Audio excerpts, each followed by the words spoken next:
నిన్న కరదూషణాదులను త్రిశిరుడు అనబడేటటువంటి ఆ కరుని వద్ద ఉన్న సైన్యాధిపతిని రామచంద్రమూర్తి ఒక్కరే 14,000 సైన్యాన్ని తెగటార్చినటువంటి విధానాన్ని, నిరుపమానమైనటువంటి ఆయన పరాక్రమాన్ని, ఆ రాక్షస వధ జరిగిన తరువాత సీతాదేవి చేత కౌగిలింపబడినటువంటి ఆ రామచంద్రమూర్తి యొక్క స్వరూపం దగ్గర మనం ఆగి ఉన్నాం.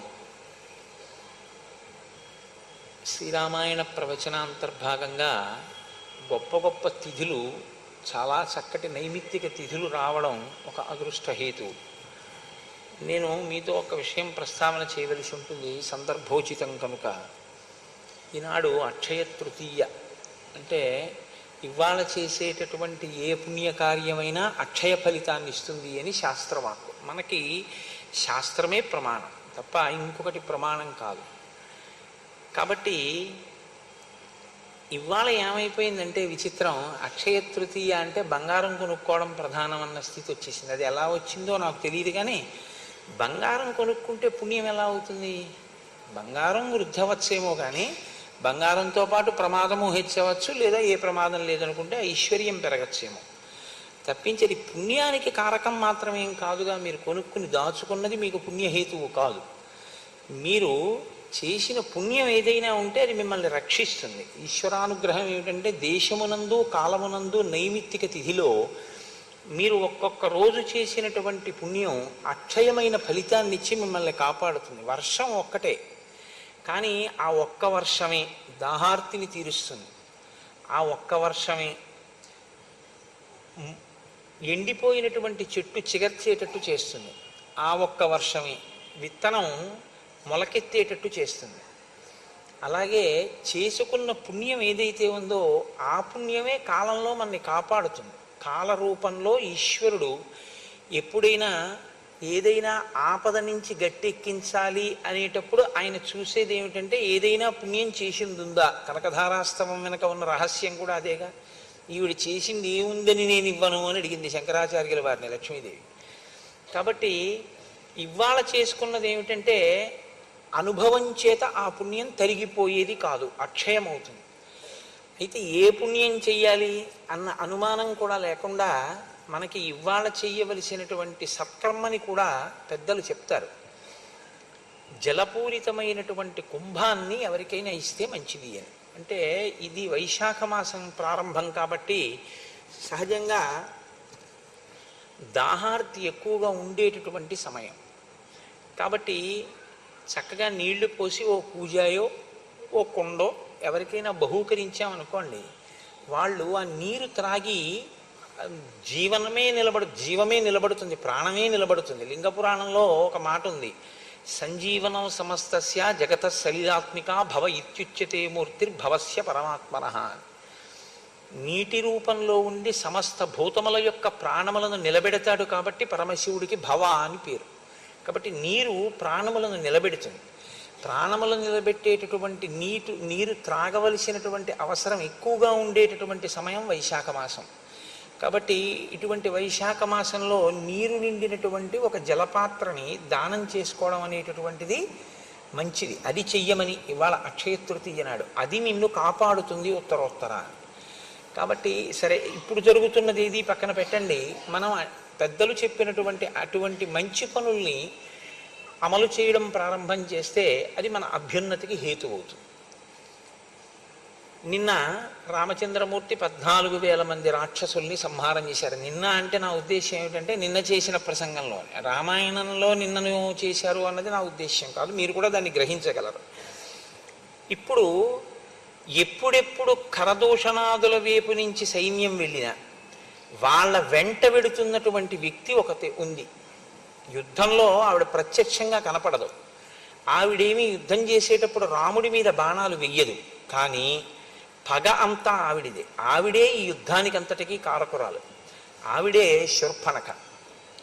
ఆవిడ కోరిక ఏమిటంటే రాముడు మరణించాలి, లక్ష్మణుడు మరణించాలి, సీతమ్మ మరణించాలి. ఎందుకు మరణించాలి? మీరు కొంచెం జాగ్రత్తగా రామాయణాన్ని గమనిస్తే ఇప్పుడు సీతమ్మ తల్లి వైపుకి ఆపద వెడుతుంది. తర్వాత ఎందుకు వెళ్ళాలి అంటే అసలు ఆవిడ వ్యామోహం రాముడి మీద. రాముడి అందం సీతమ్మ తల్లికి మొదటి అనర్థం తీసుకొచ్చింది.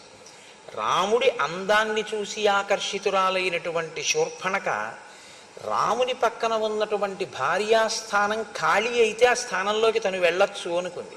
అందుకుని కదా చంపబోయింది. అంతక మించి అవగాహన ఆవిడికేం లేదు, అందుకే రాక్షసి. ఇప్పుడు తన కోరిక తీరలేదు కాబట్టి ఆ కోరిక తీరకపోయినటువంటి స్థితి పగగా మారింది. ఈ పగగా మారకుండా దాన్ని అవతల వారిలో ఉన్నటువంటి ధార్మిక ప్రవృత్తిని అభినందించగలిగినటువంటి మనస్తత్వాన్ని ఆవిడ తనలో తాను వృద్ధి చేసుకోలేకపోయింది. మీకు ఎక్కడైనా రాక్షసత్వం ఉంది అంటే ఒకటి జ్ఞాపకం పెట్టుకోండి. ఎందుకుంటుంది రాక్షసత్వం అంటే దానికి విరుగుణ్ణి అయినా పోషించుకోలేదు. రోగం ఉంది అంటే కారణం ఏమిటి? రోగం పోయేటటువంటి పరిస్థితిని ఆయన ఏర్పాటు చేసుకోలేదు కాబట్టి రోగం పెరుగుతూ ఉంటుంది. అలాగే ఆవిడ ఎన్నడూ ప్రయత్నం చేయదు. మీరు ఎప్పుడూ శ్రీరామాయణాన్ని జరిగిపోయిన కథలో శూర్పణఖ అని ఆలోచన చేస్తే శ్రీరామాయణం మీకు ఒక ప్రయోజనం ఇవ్వడం సాధ్యం కాదు. అలా అనుకున్న నాడు రావణవధ ఒక్కటే ప్రధానము రామాయణంలో అనుకుంటే అసలు రాముడు నరుడిగా పుట్టి అరణ్యవాసం అంతా చేసి ఈ వ్యక్తుల అందరితోటి ఆయన సమన్వయం అవ్వవలసినటువంటి అవసరం లేదు. ఇవన్నీ జరగడం వల్ల, ఇవన్నీ చదవడం వల్ల మనమేం చెయ్యాలి అన్నది ఆలోచన చేసి ఎక్కడ దోషం ఉందో ఆ దోషాన్ని తొలగించుకునే ప్రయత్నం మీరు చేస్తేనే మీకు రామాయణం ఉపయోగపడుతుంది. లేకపోతే రామాయణం ఒక జరిగిపోయిన కథ, శూర్పణఖ చెడ్డది అని మనం అన్నాం అనుకోండి, ఇప్పుడు కొత్తగా మనం అనక్కర్లేదు ఆ మాట. చాలామంది అన్నారు ఆ మాట. నిన్న వాల్మీకి మహర్షి చెప్పారు కదా, ఇంకా కొత్తగా మనం అనడం ఎందుకు? కోరిక తీరకపోతే పగగా మారేటటువంటి స్థితి ఎక్కడ ఉంటుందో దాన్ని మీరు సాక్షి మాత్రంగా గమనించవలసి ఉంటుంది. ఈ కోపం తమాషా చూసావా ఎలా వచ్చిందో? ఈ కోపం వచ్చిన కారణం చేత నాలో ఆలోచన సరళి ఎలా మారిపోతుందో చూసావా? నాలో పగ ఎలా పెరుగుతోందో చూసావా? కాబట్టి ఇప్పుడు నేను అవతల వారిని ప్రేమించడానికి ధార్మికమైన గుణం ఏదైనా ఉందా? ఈ యుద్ధంలో ప్రత్యక్షంగా లేకపోయినా రాముని గుణములను శ్లాఘించి రాముని తప్పేమిటయా అని అడిగిన వాడు ఉన్నాడు, రాక్షసుడు మారీచుడు. మరి మారీచుడు కూడా ఒకప్పుడు దోషం చేసిన వాడే.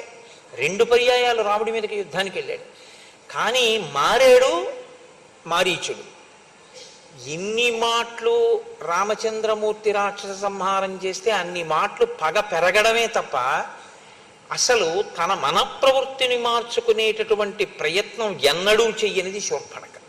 కాబట్టి ఆ పగ నెయ్యి పోసిన కొద్దీ అగ్నిహోత్రం ఎలా పెరుగుతుందో అలా రామచంద్రమూర్తి ఎంతమందిని తెగటారిస్తే ఆవిడ యందు పగ అంత పెరుగుతోంది. కానీ ఇవి అవతార ప్రయోజనానికి మాత్రం అవసరమే. ఇప్పుడు ఆవిడ తీసుకొస్తోంది శలభాలన్నింటినీ. ఇప్పుడు రాముడే వెళ్ళి ఎవరినో చంపవలసిన అవసరం లేకుండా అందరినీ ఎక్కడెక్కడ వాళ్ళని తీసుకొచ్చి రాముడి మీదకి ప్రవేశపెడుతోంది. ఇప్పుడు రాముడు వాళ్ళందరినీ చంపడానికి అవకాశం వస్తోంది. అవతార ప్రయోజనం రీత్యా చూసినప్పుడు మాత్రం శూర్పణఖ ఉపకారం చేసిందని చెప్పవలసి ఉంటుంది. కానీ అలా చూసి అభినందించినప్పుడు మనం ఏం మార్పు చేసుకోవాలి అన్నది మాత్రం మనకి ద్యోతకం కాదు. కాబట్టి మొదటి కోణాన్ని స్వీకరించడమే మన అభ్యున్నతికి హేతు అవుతుంది. ఇప్పుడు ఆవిడ 14,000 మంది రాక్షసుల్ని రాముడు సంహరించినటువంటి విధి విధానానికి ఆశ్చర్యపోయింది. ఇంత తక్కువ సమయంలో ఇంతమంది రాక్షసుల్ని పడగొట్టడమా? అక్కడతో ఆవిడ బుద్ధి ఏం మారలేదు. ఆవిడ వెంటనే ఇప్పుడు ఖరదూషణాదులు మరణించారు కాబట్టి తిన్నగా వెళ్ళి లంకలో ఉన్నటువంటి రావణుని యొక్క సభలో రావణాసురుడి ముందు పడింది. అయితే మీతో నిన్నటి రోజున నేను మనవి చేసి ఉన్నాను, వాక్కుకి వైభవం ఉంది. దాన్ని మీరు ఎలా కావాలంటే అలా వాడుకోవచ్చు. ఆ వాక్కుతో అభ్యున్నతిని పొందొచ్చు, ఆ వాక్కుతోటే పతనమైపోవచ్చు కూడా. ఎక్కడ ఎలా మాట్లాడాలో తన ప్రయోజనాన్ని సిద్ధింప చేసుకోవడానికి అలా మాట్లాడుతుంటుంది. ఇప్పుడు రావణుని యొక్క దృష్టి బాగా తన వైపుకి ప్రసరించడం కోసం రావణునికి పెద్ద ప్రమాదం వస్తోంది అని మాట్లాడడం ప్రారంభం చేసింది. అప్పుడు కదా రావణుడు దృష్టి పెడతాడు. నాకు ప్రమాదం వచ్చింది, నేను ఇలా చేశాను, నేను ఏదో వెళ్ళాను, చంపారన్నారు అనుకోండి. ఆయన ఇంకొకళ్ళ గురించి ఆలోచించే అంత గొప్ప స్వభావం ఉన్నవాడేం ఆయన కాడు. కాబట్టి ఊరుకోవచ్చు. ఇప్పుడు తన పగ తీరాలంటే రావణుని యొక్క దృష్టి అటువైపుకి తిప్పాలి. అటు తిప్పడానికి అనుకూలమైనటువంటి మాట ప్రారంభం చేసింది. వెళ్ళి అక్కడ పడ్డప్పుడు ఆ రావణుడు ఎలా ఉన్నాడు అన్నదాన్ని మహర్షి వర్ణన చేస్తారు. సా దదర్శ విమానాగ్రే రావణం దీప్త తేజసం ఉపోపవిష్టం సచివై మరుద్భిరివవాసవం. పుష్పక విమానంలో ఆ దేవతల మధ్యలో కూర్చున్నటువంటి ఇంద్రుడు ఎలా ఉంటాడో అలా ప్రకాశిస్తూ ఆయన కూర్చుని ఉన్నాడు. అది ఆ విమానంలో ఆయన కూర్చున్నటువంటి స్థితి అంటే వాల్మీకి మహర్షి యొక్క గొప్పతనం అంతా ఎక్కడుందంటే రావణాసురుని యందు ఒక దీప్తి ఉంటే, ఒక తేజస్సు ఉంటే ఆయన దాన్ని ఏమీ సమర్థించకుండా దాన్ని పక్కన పెట్టేసి ఆయన ఏం మాట్లాడరు. తపస్సు చేసి సంపాదించినటువంటి తేజస్సు ఏది ఉందో ఆ తేజస్సు గురించి మాట్లాడతారు, అధర్మం ఏదుందో అధర్మం మాట్లాడతారు. మీరు ఇంత గొప్ప తేజస్సు దేనివల్ల హరించుకుపోతుందో మీరు చూసుకోవలసి ఉంటుంది. అది మీరు గమనించినప్పుడు అది మీలో పెరగకుండా మిమ్మల్ని మీరు నియంత్రించుకునేటటువంటి అవకాశం మనకి కలుగుతుంది. కాబట్టి ఉపోపవిష్టం సచివై మరుద్భిర్వ్యవాసవం ఆసీనం సూర్య సంకాశే కాంచనే వరమాసనే రుక్మవేది గతం ప్రాజ్యం జ్వలంతమివ పావకం. ఆయన కూర్చున్నటువంటి బంగారు సింహాసనం సూర్యకాంతి ఎలా ఉంటుందో అలా ఉంది. బంగారు ఇటుకలతో చేయబడినటువంటి హోమవేది యందు ప్రజ్వరిల్లినటువంటి అగ్నిహోత్రము యొక్క దీప్తి ఎలా ఉంటుందో ఆయనలోంచి వస్తున్నటువంటి కాంతి అలా ఉంది. దేవగంధర్వ భూతానాం ఋషీణంచ మహాత్మనాం అజేయం సమరే శూరం వ్యాప్తానన వివాంతకం. ఆయన దేవతల యందు, గంధర్వుల యందు, సమస్త భూతముల యందు, ఋషుల యందు, మహాత్ముల యందు వైరము కలిగి ఉండి వారందరినీ కూడా ఓడించి వారి చేత అజేయుడైన వాడు. బ్రహ్మగారి యొక్క వరం ఉంది కాబట్టి వాళ్ళెవ్వరూ ఇన్ని సంహరించలేరు. అజేయం సమరే శూరం, ఏ యుద్ధమునందు వారి చేత ఓడింపబడనటువంటి పరాక్రమం ఉన్నవాడు. వ్యాప్తాన వివాంతకం, ఆయన వ్యాప్తానన వివాంతకం, నోరు తెరిచినటువంటి మృత్యుదేవత ఎలా ఉంటుందో అలా ఉన్నాడు. తేజస్సు ఎంత గొప్పదైనా కావచ్చు, కానీ ఆ తేజస్సు ఎందుకు పనికొచ్చిందంటే ఒక మృత్యుదేవత యొక్క తేజస్సు ఎలా ఉంటుందో, నోరు తెరిచినటువంటి మృత్యుదేవత ఏం చేస్తుంది? కబళించేస్తుంది, తినేస్తుంది. ఈయన పరిస్థితి కూడా ఏమిటంటే ఎవరు కనపడితే వాళ్ళని తినేస్తాడు. అంటే తన తపస్సు దేనికి వినియోగిస్తున్నవాడు అంటే ఇతరులను ఖేద పెట్టడానికి, తను అనుభవించాలనుకున్న దాన్ని అనుభవించడానికి తప్ప అది ఒక ధార్మిక మార్గంలో ఉపయోగపడేటటువంటి తపస్సు కాదు. కాబట్టి ఇప్పుడు ఆయన దృష్టిలో కానీ ఎవరైనా నేను దీన్ని అనుభవించాలి అన్న కోరిక ఆయనకి పుట్టిందనుకోండి, అది ఏ వస్తువు పట్లైనా సరే, అది అన్నగారు అవ్వచ్చు కుబేరుడు, ఆయనేం ఊరుకోడు, ఓడించి తెచ్చుకుంటాడు. అది పరకాంత కావచ్చు, ఆయనేం ఊరుకోడు. కాబట్టి ఆయన తేజస్సు, ఆయన తపస్సు దేనికి పనికొచ్చాయి అన్నది మీరు చూడవలసి ఉంటుంది. మీరు శ్రీరామాయణంలో అనసూయమ్మని చూశారు. అనసూయమ్మ తపస్సు చేసింది. ఆవిడ తపస్సు దేనికి పనికొచ్చింది అంటే క్షామం వచ్చినప్పుడు గంగని ప్రవహింపచేసి చెట్లు చిగర్చేటట్టు చేసి కొన్ని వేల మందికి భోజనం పెట్టి బతికించడానికి ఆవిడ తపస్సు పనికొచ్చింది. ఒక పతివ్రత యొక్క భర్త మరణిస్తే ఆ భర్తని మళ్ళీ ప్రాణం పొయ్యడానికి, ఆయన్ని పునరుజ్జీవితుణ్ణి చేయడానికి ఆవిడ తపస్సు పనికొచ్చింది. రావణుడి తపస్సు దేనికి పనికొస్తుంది? తను కోరుకున్న వస్తువుని తాను అనుభవించడానికి పనికొస్తుంది. ఇదే రాక్షసత్వం అంటే. ఇంతకన్నా వేరే ఏముండదు. మీరు పుణ్యం చేశారా, ధార్మికంగా ఉండడం అంటే మీరు ఏదో ఆ పూజ చేశారా, ఇది పెద్ద లెక్కలోకి వచ్చేటటువంటి విషయం కాదు.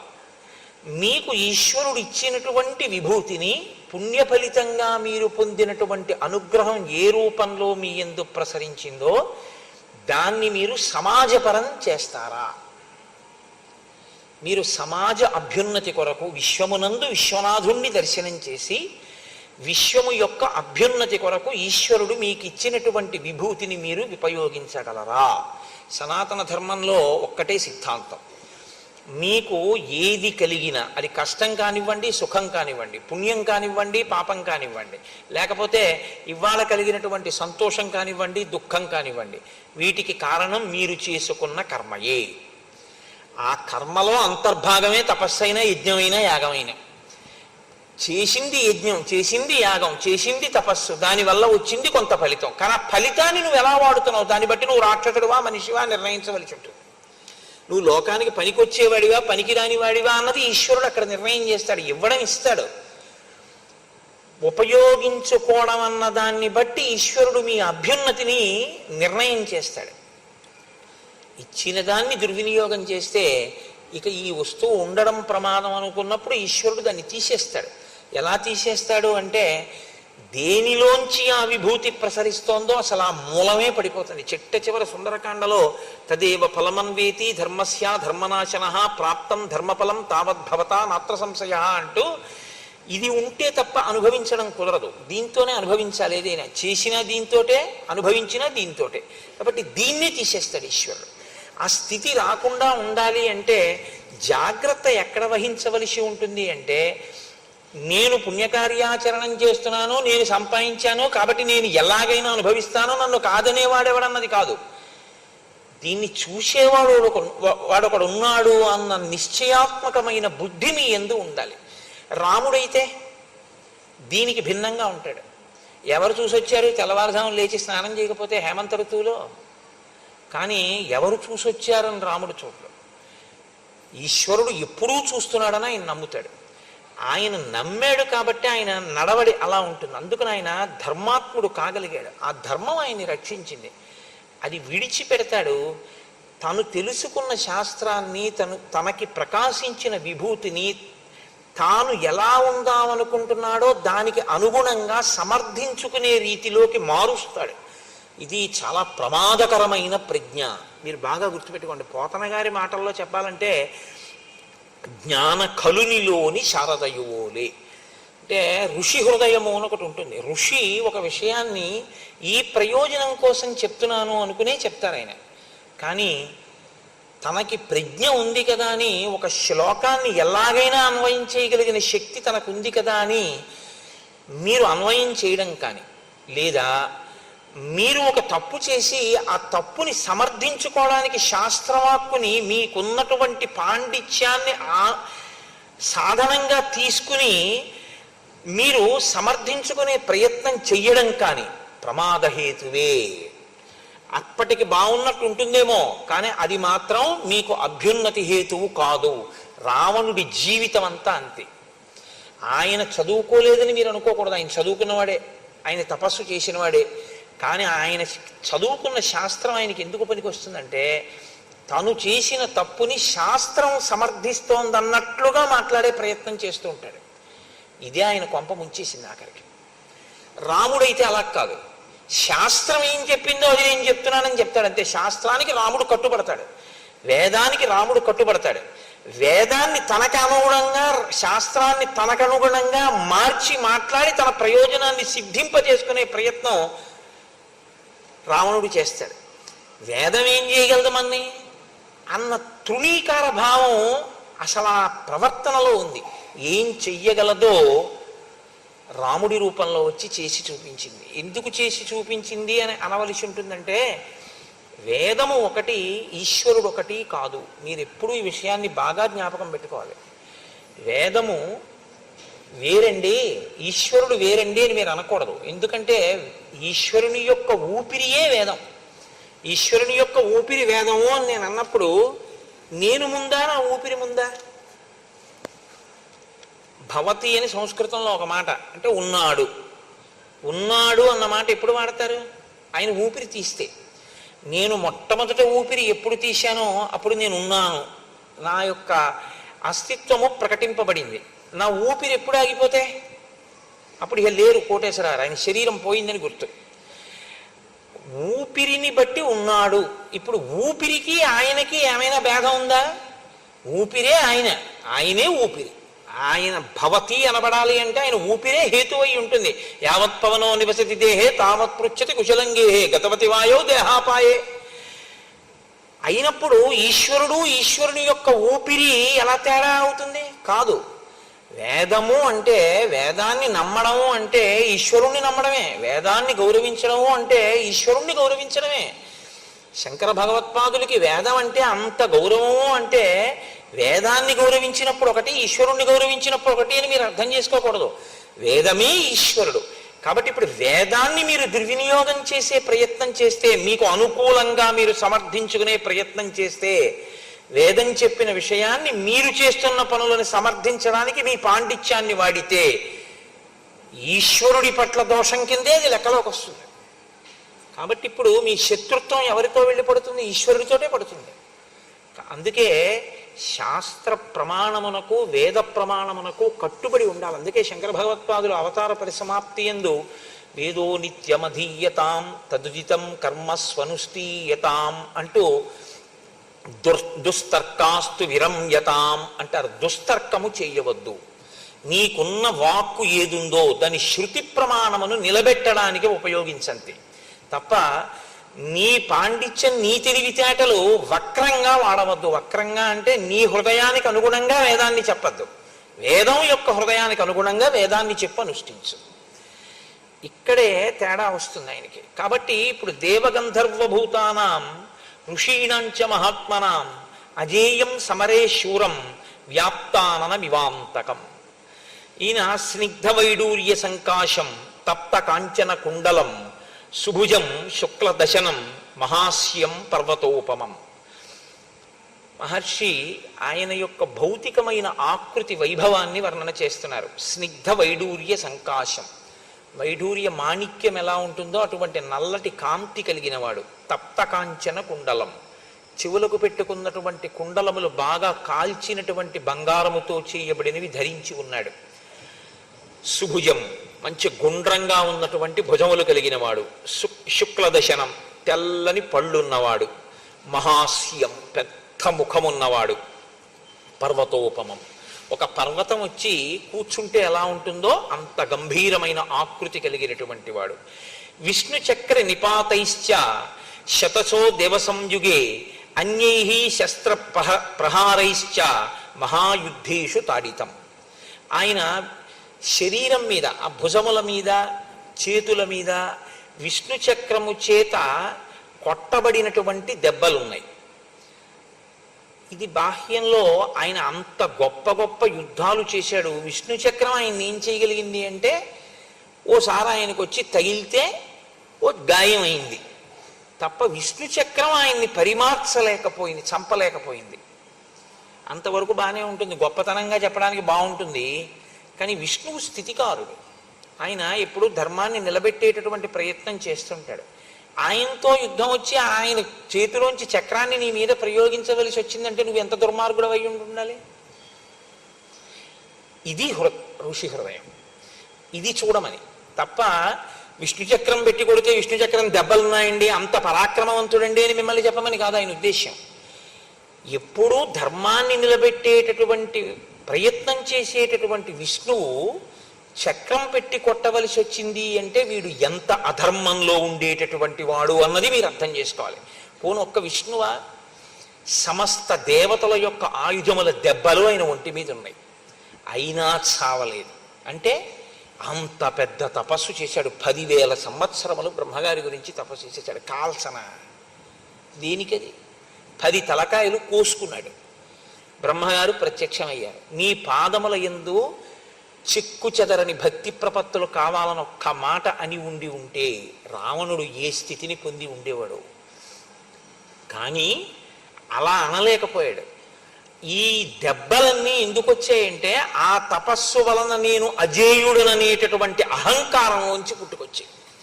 కాబట్టి ఇప్పుడు ఆయన తపస్సు, ఆయన తేజస్సు ధర్మాన్ని రక్షించడానికి పనికొచ్చింది కాదు.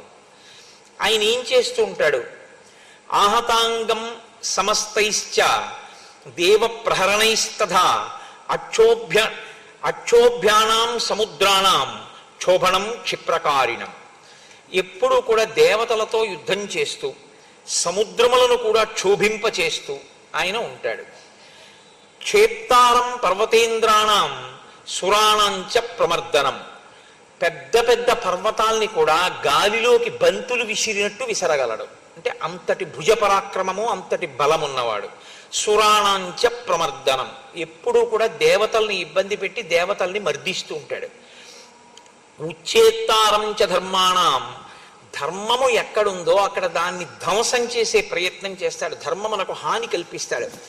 పరదారాభివర్శనం, ఇతరుల యొక్క భార్యలను తన భార్యగా చేసుకుని అనుభవించాలనేటటువంటి మిక్కుటమైన కోరిక కలిగిన వాడు. ఇంతకన్నా దారుణమైనటువంటి లక్షణం ఇంకొకటి ఉండక్కర్లేదు. కాబట్టి ఇటువంటి వాడు. ఈయన దేవతల్ని ఎంతగా మర్దించాడంటే ఉత్తరాఖండలో రావణాసురుడి గురించి ఒక విషయం చెప్తుంటారు. ఆయన ఒకప్పుడు మరుత్తనబడేటటువంటి రాజు యజ్ఞం చేస్తుంటే అక్కడికి వెళ్ళాడు. వెడితే అక్కడే ఇంద్రుడు, వరుణుడు, కుబేరుడు, యముడు మొదలైనటువంటి దేవతలు ఉన్నారు.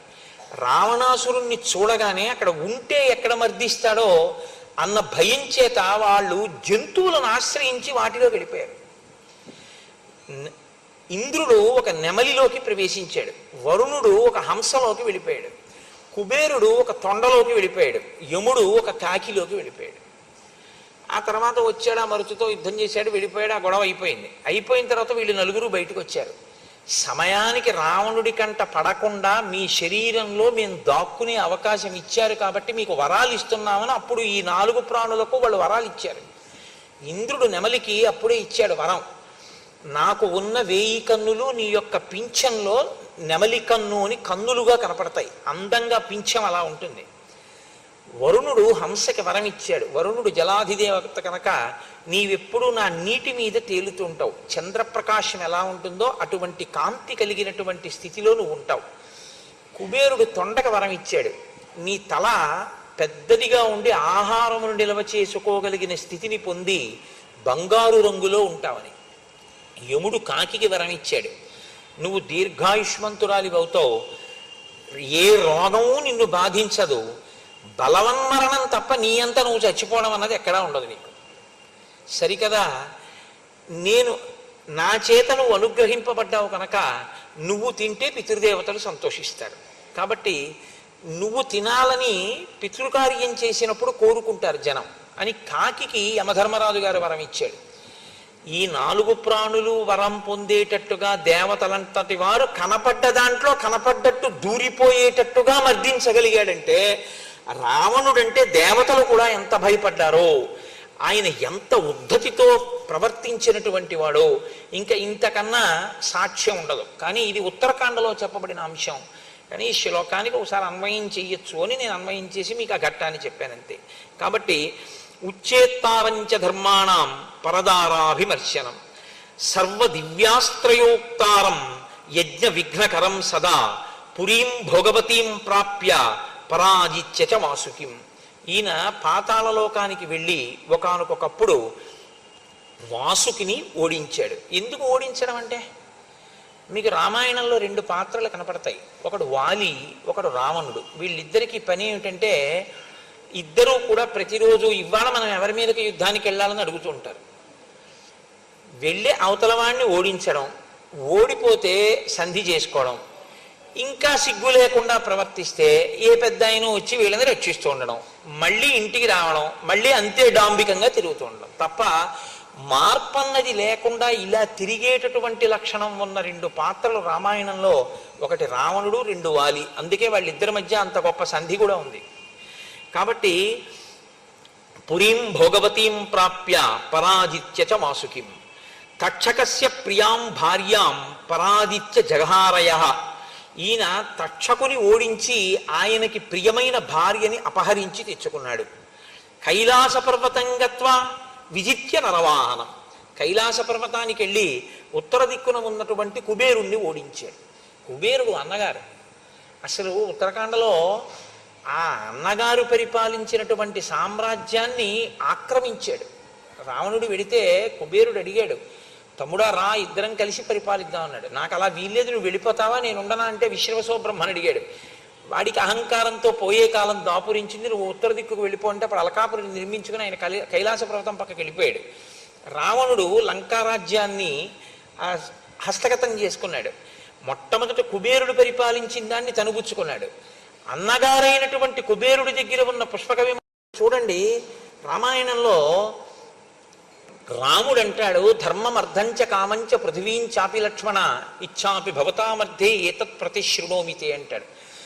నేను ధర్మం కాని అర్థం కాని కామం కాని ఏదైనా అనుభవిస్తే లక్ష్మణ నేను నా సోదరులతో కలిసి అనుభవిస్తాను తప్ప నా సోదరులు అనుభవించనిది నాకు అక్కర్లేదంటాడు.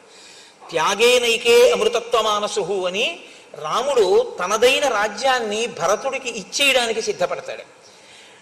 కానీ రావణుడు ఇతరులవి ఏమున్నాయో అవి తనవిగా చేసుకుంటూ ఉంటాడు.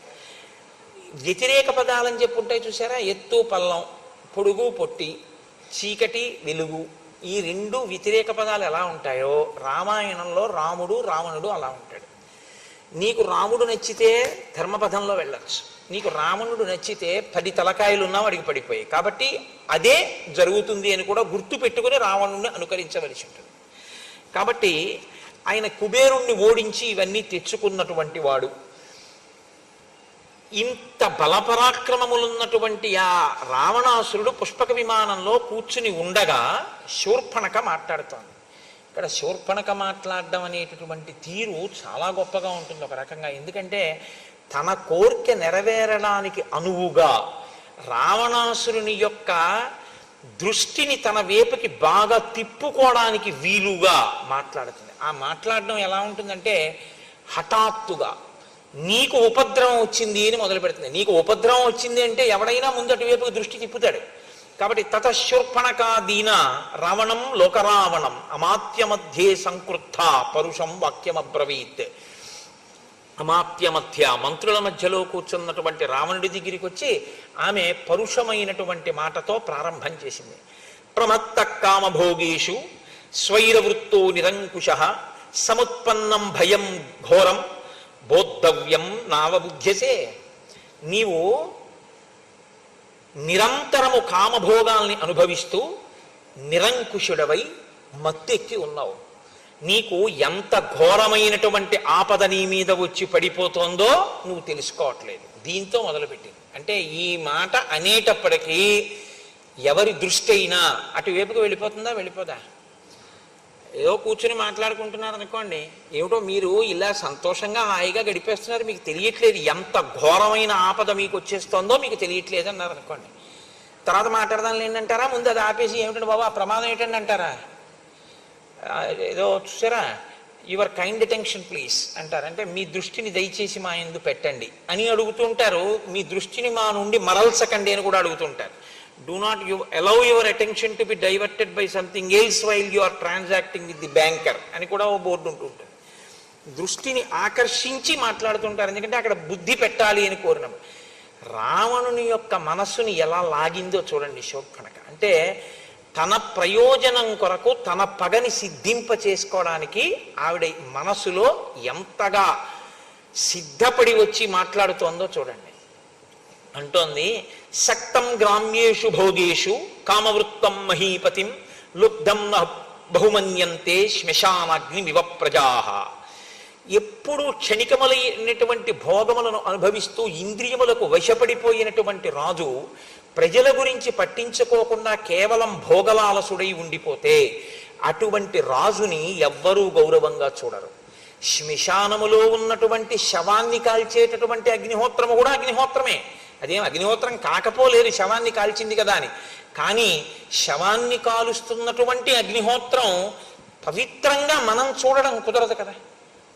ఎందుకని అంటే అగ్నిహోత్రం పవిత్రం కాదు అని అనడం మాత్రం కుదరదు. కానీ శవాన్ని కాలుస్తున్నటువంటి అగ్ని ఎలా మంగళకరంగా చూడబడదో అలా కేవలము గ్రామ్యమైనటువంటి భోగముల యందు లాలస కలిగి వానియందే నిరంతరం తిరిగేటటువంటి రాజుని ప్రజలు ఆదరించరు, ఇష్టపడరు.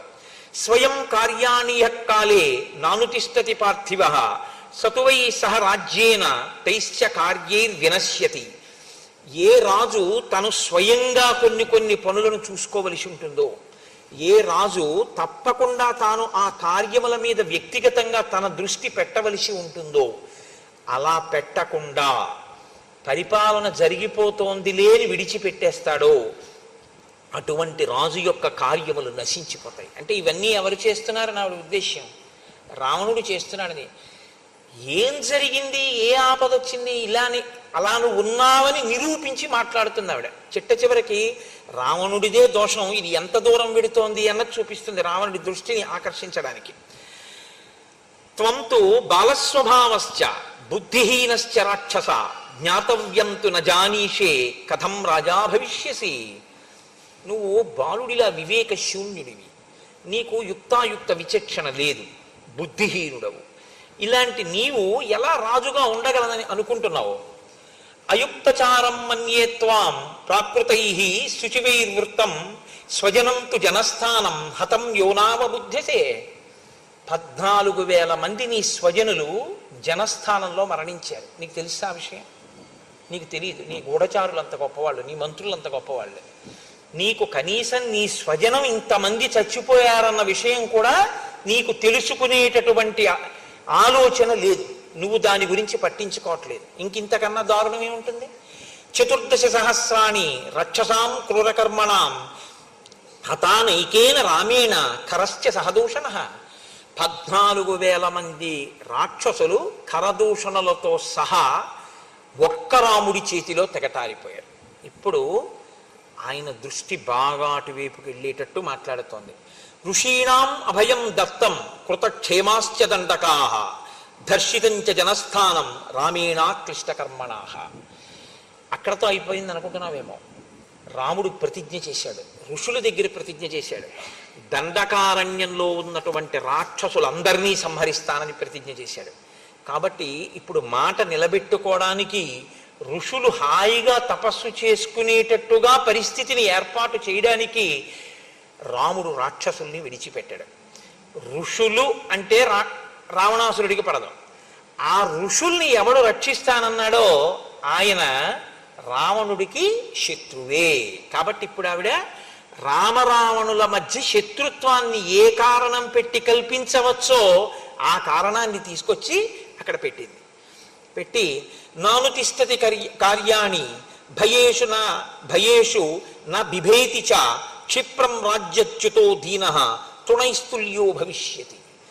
ఏ రాజు కార్యములను బాగా పట్టించుకోకుండా తిరుగుతుంటాడో, ఏ రాజు వస్తున్నటువంటి భయానకమైన పరిస్థితులను దృష్టిలో పెట్టుకోకుండా నాకేమి లేని ప్రవర్తిస్తూ ఉంటాడో అటువంటి వాడు చాలా త్వరగా రాజ పదవి నుంచి తొలగింపబడి భయమును పొందుతాడు, అందరికీ చులకనైపోతాడు. రావణ, నీకొక మాట చెప్తున్నాను, ఇవాళ నిన్నింత గౌరవిస్తున్నారు, కానీ రాముడు నిన్ను రాచరికం నుంచి తొలగిస్తే, నిన్ను పడగొట్టేస్తే, నీ సింహాసనం పోతే శుష్కై కాష్టైర్భవేత్ కార్యం లోష్టైరపి చపాంసుభిః నతు స్థానాత్ పరిభ్రష్టై కార్యం స్వాత్తు వసుధాధిపైః. ఎక్కడైనా లోకంలో ఎండిపోయినటువంటి పుల్లలు, మట్టి గడ్డలు, ధూళి, వీటికి కూడా విలువ ఉండొచ్చేమి ఉంటుంది కూడా. కానీ ఒక్కసారి పదవిని కోల్పోయినటువంటి రాజుకి మాత్రం ఇక గౌరవం ఉండదు. వాడు అన్నిటినీ కోల్పోతాడు, అంత చులకనైపోతాడు అందరి దృష్టిలో. నువ్వు దీన్ని తెలుసుకోలేకపోతున్నావు, నీకు వస్తున్నటువంటి ప్రమాదాన్ని పసిగట్టలేకపోతున్నావు. వచ్చేస్తున్నాడు రాముడు, కాబట్టి త్వరలోనే నిన్ను పదవి నుంచి తీసేస్తాడు. ఎందుకు తీసేస్తాడని అడుగుతావేమో. ఒక్కటే కారణం, నీకు రాముడికి ప్రత్యక్షమైన అక్కర్లేదు. ఋషుల్ని రక్షిస్తానని రాముడు అన్నాడు, ఋషుల్ని పాడు చేసి నువ్వు ఉంటావు. కాబట్టి ధర్మాన్ని నువ్వు పాడు చేస్తావు, ధర్మాన్ని ఆయన రక్షిస్తాడు. కాబట్టి మీ ఇద్దరి శత్రుత్వానికి కారణం ఇది చాలు. నువ్వు ఉంటే ధర్మం ఉండదు, కాబట్టి నువ్వు ఉంటే ఋషులు తపస్సు చేయలేరు, కాబట్టి నువ్వు ఉండడాన్ని రాముడు ఇష్టపడడం. అసలు రాముడు అలా ఆలోచించాడా అన్నది మనం చెప్పడం కష్టం. రాముడు అసలు రావణుడి విషయంలో ఇప్పటి వరకు అలా ఆలోచించినట్టు, రావణుణ్ణి చంపేద్దామని రాముడు ఆలోచన చేసినట్టు మనకెక్కడా లేదు. ఋషులు అడిగారు, ఆయన ప్రతిజ్ఞ చేశారంతే. కానీ ఆవిడ దీన్ని ఎక్కడికి తీసుకొచ్చిందంటే, దీర్ఘకాలంలో జరగవలసిన మాట మాత్రం అదే, కానీ ఇప్పుడే రావణుడికి ప్రమాదం వచ్చేసింది అన్నట్టుగా రాముడి వైపుకి వైరాన్ని ప్రచోదనం చేసింది. అంటే రావణుడు అన్నాడు, వెంటనే ఏ ప్రశ్న రావణుడి నుంచి కోరుకుందో ఆ ప్రశ్నే రావణుడు వేశాడు. లోకంలో ప్రజ్ఞ ఒకటి ఉంటుంది, ఆయన ఇలా అడగాలి అనుకుని వెళ్ళి ఆయన అలా అడిగేటట్టుగా మాట్లాడతారు కొంతమంది. ఆ ప్రశ్న వేసేటట్టుగా మాట్లాడతారు. అప్పుడు తను అడగడం కాదు, ఆయన తనని అడిగి తాను ఆయనకి చేస్తానని చెప్పినట్టుగా స్థితిని కల్పిస్తారు. ఇది చాలా చమత్కారంగా ఉంటుంది, అదొక ప్రజ్ఞ, అది గొప్ప స్వార్థం. శూర్పణఖ దాన్ని సాధించుకోగలిగింది. కాబట్టి ఇప్పుడు రావణుడు అన్నాడు, కస్య రామ కథం వీర్య కిం రూప కిం పరాక్రమ కిమర్థం దండకారణ్యం ప్రవిష్ట సుదురాసదం. అసలు ఎవరా రాముడు, ఆయన పరాక్రమం ఏమిటి, ఆయన వీర్యం ఏమిటి, ఆయన దండకారణ్యంలోకి ఎందుకు వచ్చాడు, ఎప్పుడు వచ్చాడు, దేని కొరకు దండకారణ్యంలో ప్రవేశించాడు. ఆయుధం కించ రామస్య నిహితాయేన రాక్షసాః కరశ్చ నిహిత సంఖ్యే దూషణస్త్రిశిరాస్తథా తత్వం బ్రూహి మనోజ్ఞాంగి కేనత్తం చ విరూపిత. అసలు ఆ రాముడు ఏ ఆయుధాలు చేత్తో పట్టుకుంటాడు, రాముడి వెనకాతల ఎవరు ఉంటారు, ఆ రాముడు ఏ పని మీద ఏ వైరము వలన కరదూషణాదులను త్రిశిరుణ్ణి వాళ్ళని సంహరించాడు, నీ ముక్కు చెవులు ఎందుకు కోశాడు అని అడిగాడు. ఇప్పటి వరకు ఆవిడ కరదూషణాదుల గురించి మాట్లాడుతోంది తప్ప తన ముక్కు చెవులు ఎందుకు కోశాడో చెప్పలేదు. కానీ దాద్దామంటే దాచేదా, దాద్దామంటే దాగేది కాదు, ముక్కు చెవులు కోసేస్తే. కాబట్టి ఆయన ఈ ప్రశ్న అడిగేదాకా మాత్రం తన ముక్కు చెవులు ఎందుకు తెగిపోయాయో మాత్రం శూర్పణఖ చెప్పలేదు. ఇప్పుడు ఎంత అందంగా చెప్తుందో, ఆ ప్రశ్న వేస్తే ముక్కు చెవుల ఘట్టాన్ని ఇంకొక రకంగా తిప్పుకుంటుంది. ఈ ప్రజ్ఞ ఈవిడిదే కాదు, ఈవిడికి ముందు పుట్టినవాడు ఆయన, ఆయనకి ఇంతకన్నా గొప్ప ప్రజ్ఞ. సత్యాన్ని మసిపూసి అసత్యాన్ని తీసుకొచ్చి ప్రవేశపెట్టడంలో శూర్పణఖ రావణుడు ఖచ్చితంగా అన్నా చెల్లెళ్ళి అలాగే ఉంటారు వాళ్ళిద్దరు. కాబట్టి ఇప్పుడు ఆవిడంది దీర్ఘబాహుర్విశాలాక్ష, మనసులో కామం ఎక్కడికి పోతుందండి. కాబట్టి రాముడి గురించి ఎప్పుడు చెప్పినా అలాగే వర్ణిస్తుంది. దీర్ఘబాహుర్విశాలాక్ష చీరకృష్ణాజినాంబర కందర్పసమ రూపశ్చ రామో దశరథాత్మజ. రాముడు దీర్ఘమైనటువంటి బాహువులున్నవాడు, ఆజానుబాహుం అరవిందదలాయతాక్షం అని కదా. ఆయన చీరకృష్ణాజినంబర, నారచీర కట్టుకుని కృష్ణాజినం కట్టుకుని ఉన్నాడు. కందర్ప సమరూపశ్చ, మన్మధునితో సమానమైనటువంటి అందము కలిగినటువంటి వాడు. రామో దశరథాత్మజ, దశరథుని యొక్క కుమారుడు రాముడు. శక్రచాప నిభం చాపం నికృష్య కనకాంగదం దీప్తాన్ క్షిపతి నారాచాన్ సర్పానివ మహావిషాన్. ఆయన ఇంద్రుడి యొక్క ధనస్సు ఎలా ఉంటుందో అటువంటి ధనస్సుని చేత్తో పట్టుకుంటాడు. విషసర్పములతో సమానమైనటువంటి నారాచ బాణములను వింటినారికి తగల్చి ప్రయోగిస్తూ ఉంటాడు. నాదదానం శరాన్ ఘోరాన్ నముంచంతం శిలీముఖాన్ న కార్ముకం నికర్షంతం రామం పశ్యామి సంయుగే. ఈ మాటే రావణుడికి బాగా తలకెక్కి రాముడు లేని సమయంలో సీతాపహరణం చెయ్యాలి అనే నిర్ణయానికి కారణమైంది. ఆవిడంది 14,000 మందిని చాలా తక్కువ కాలంలో రాముడు సంహరించాడు. కానీ సంహరించడం అనేటటువంటిది చచ్చిపోయిన వాళ్ళ వల్ల తెలిసింది తప్ప అసలు రాముడు 14,000 మంది వెళ్తే చచ్చిపోవడానికి వెళ్ళి లైన్లో నించున్న వాళ్ళు కాదు. వాళ్ళు యుద్ధానికి వెళ్ళిన వాళ్ళు కాబట్టి వాళ్ళు ప్రయోగించారు, బాణాలు అస్త్రాలు శస్త్రాలు ఆయుధాలు అన్నీ వేశారు. ఇన్నిటిని వేసినప్పుడు ఇన్నిటినీ ఎప్పుడు నిగ్రహించాడో, నిగ్రహిస్తూ ఇంతమందిని ఎప్పుడు చంపాడో, చంపడానికి బాణం ఎప్పుడు తీశాడో, తీసిన బాణాన్ని ధనస్సుకు ఉన్నటువంటి వింటినారికి ఎప్పుడు తొడిగాడో, తొడిగిన దాన్ని వెనక్కి ఎప్పుడు లాగాడో, లాగిన దాన్ని ఎప్పుడు వదిలాడో, వదిలినప్పుడు గురి ఎవరి వంక చూశాడో, ఎప్పుడు వెళ్ళి ఆ బాణం పడిందో నాకు కనపడలేదు. వడగళ్ళవాన పడితే ఏ విధంగా అయితే పైరు పంటలన్నీ ధ్వంసమైపోతాయో అలా ఆయన ధనస్సులోంచి బాణములు పైకి రావడం అన్నది, ఆయన బాణం తీయడం అన్నది, సంధించడం అన్నది అసలు కనపడదు. అంత వేగం అన్నమాట. అసలు ఆ బాణాలు తీస్తున్నాడా అన్నది కూడా కనపడదు, సంధిస్తున్నాడా కనపడదు. ఇది ఎలా ఉంటుందంటే, ఒక ఉదాహరణ చెప్పాలంటే, ఆగిపోతే లెక్క పెట్టగలిగిన ఫ్యాన్ రెక్కలు 5th గేర్లో ఉంటే లెక్క పెట్టలేని ఫ్యాన్ రెక్కలులా ఉంటుందన్నమాట. అంత వేగం. అది చాలా హీనోపమానమేమో, అంతకన్నా ఇంకా నేను ప్రవేశపెట్టడానికి అవకాశం లేక చెప్తున్నాను, ప్రత్యక్షంగా వెంటనే మనసుకు ఎక్కడానికి. అంత వేగంగా ఉంటుంది. రామబాణముల యొక్క వేగాన్ని దేనివల్ల చూడవలసి ఉంటుందంటే ఫలితాన్ని బట్టి చూడవలసి ఉంటుంది. ఇంతమంది చచ్చిపోయారు కాబట్టి బాణాలు వేసాడు అనుకోవాలి తప్ప బాణాలు వేయడం చూడడం మాత్రం కుదరదు. ఎందుకంటే ఆ వేగం అలా ఉంటుంది, అంత వేగంగా వేస్తాడు ఆ బాణాలని.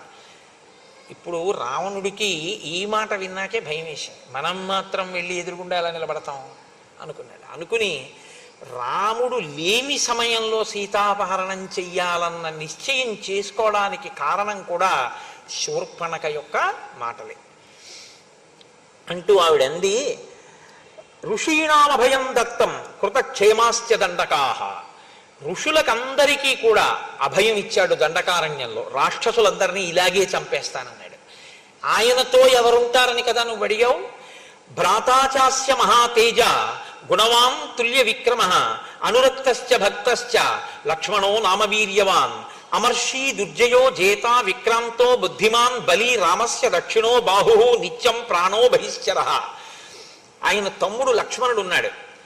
అపారమైనటువంటి గుణసంపత్తి కలిగినటువంటి వాడు, అన్నగారంటే భక్తి కలిగినటువంటి వాడు, లక్ష్మణుడిని పేరు కలిగినటువంటి వాడు, విపరీతమైన కోపం ఉన్నవాడు.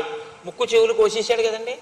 అందుకని ఒకరిని జయించడమే తప్ప తాను జయింపబడడం అన్నది తెలియనటువంటి వాడు, గొప్ప పరాక్రమం ఉన్నవాడు, చాలా బుద్ధిబలం ఉన్నవాడు, రామచంద్రమూర్తి యొక్క కుడిభుజం వంటి వాడు, బయట తిరిగేటటువంటి రాముని యొక్క ప్రాణము వంటి వాడు లక్ష్మణుడు అన్నవాడు ఒకడు ఉన్నాడు. రాముడు ఎంతటివాడో ఇంచుమించు అంతటివాడు. ఇప్పుడు ఆయన భయానికి ఇదొక కారణం. కానీ ఆవిడ పగ ఎటు తిరిగిందో చూడండి. రాముడు తనని భార్యగా అంగీకరించకపోవడానికి కారణం సీతమ్మ ఉండడమే. ఇప్పుడు సీతమ్మ యందు అనురక్తి రావణునికి కలగాలి. ఆ సీతమ్మని అపహరించాలి. అపహరించి రావణుడు తీసుకొస్తే సీతమ్మ బాధపడాలి. రాముడు రక్షించలేని స్థితి కల్పించాలంటే రాముడు దూరంగా ఉండగా సీతాపహరణం జరగాలి. రాముడు దూరంగా ఉండగా సీతాపహరణం జరగాలంటే రాముడి ముందు మనం నిలబడి లేనిపోని ఇబ్బంది తెచ్చుకోవడం ఎందుకన్న భావన రావణుని ఎందుకు కలగాలి. సీతమ్మని అపహరించి తెచ్చేయాలి. భార్య లేక రాముడు ఏడవాలి. ఆ భార్య రామభార్య అయ్యుండి కూడా రావణుడు చేసేటటువంటి ఉద్ధతితో కూడినటువంటి క్రియల వలన ఆమె ఏడవాలి. తను ఆమె ఉండడం వల్ల రాముణ్ణి పొందలేకపోయింది కాబట్టి రాముని భార్య అయినందుకు రాముణ్ణి పొందలేక పరపురుషుడు ఆమెని పొందడానికి ప్రయత్నిస్తుంటే ఆవిడ ఏడవాలి. ఆవిడ ఏడుపు చూసి తాను ఆనందించాలి. అంటే ఆ పగకి ఇంకా హద్దు లేదు. ఇంగ్లీష్లో శాడిస్ట్ అని ఒక మాట వాడుతుంటారు.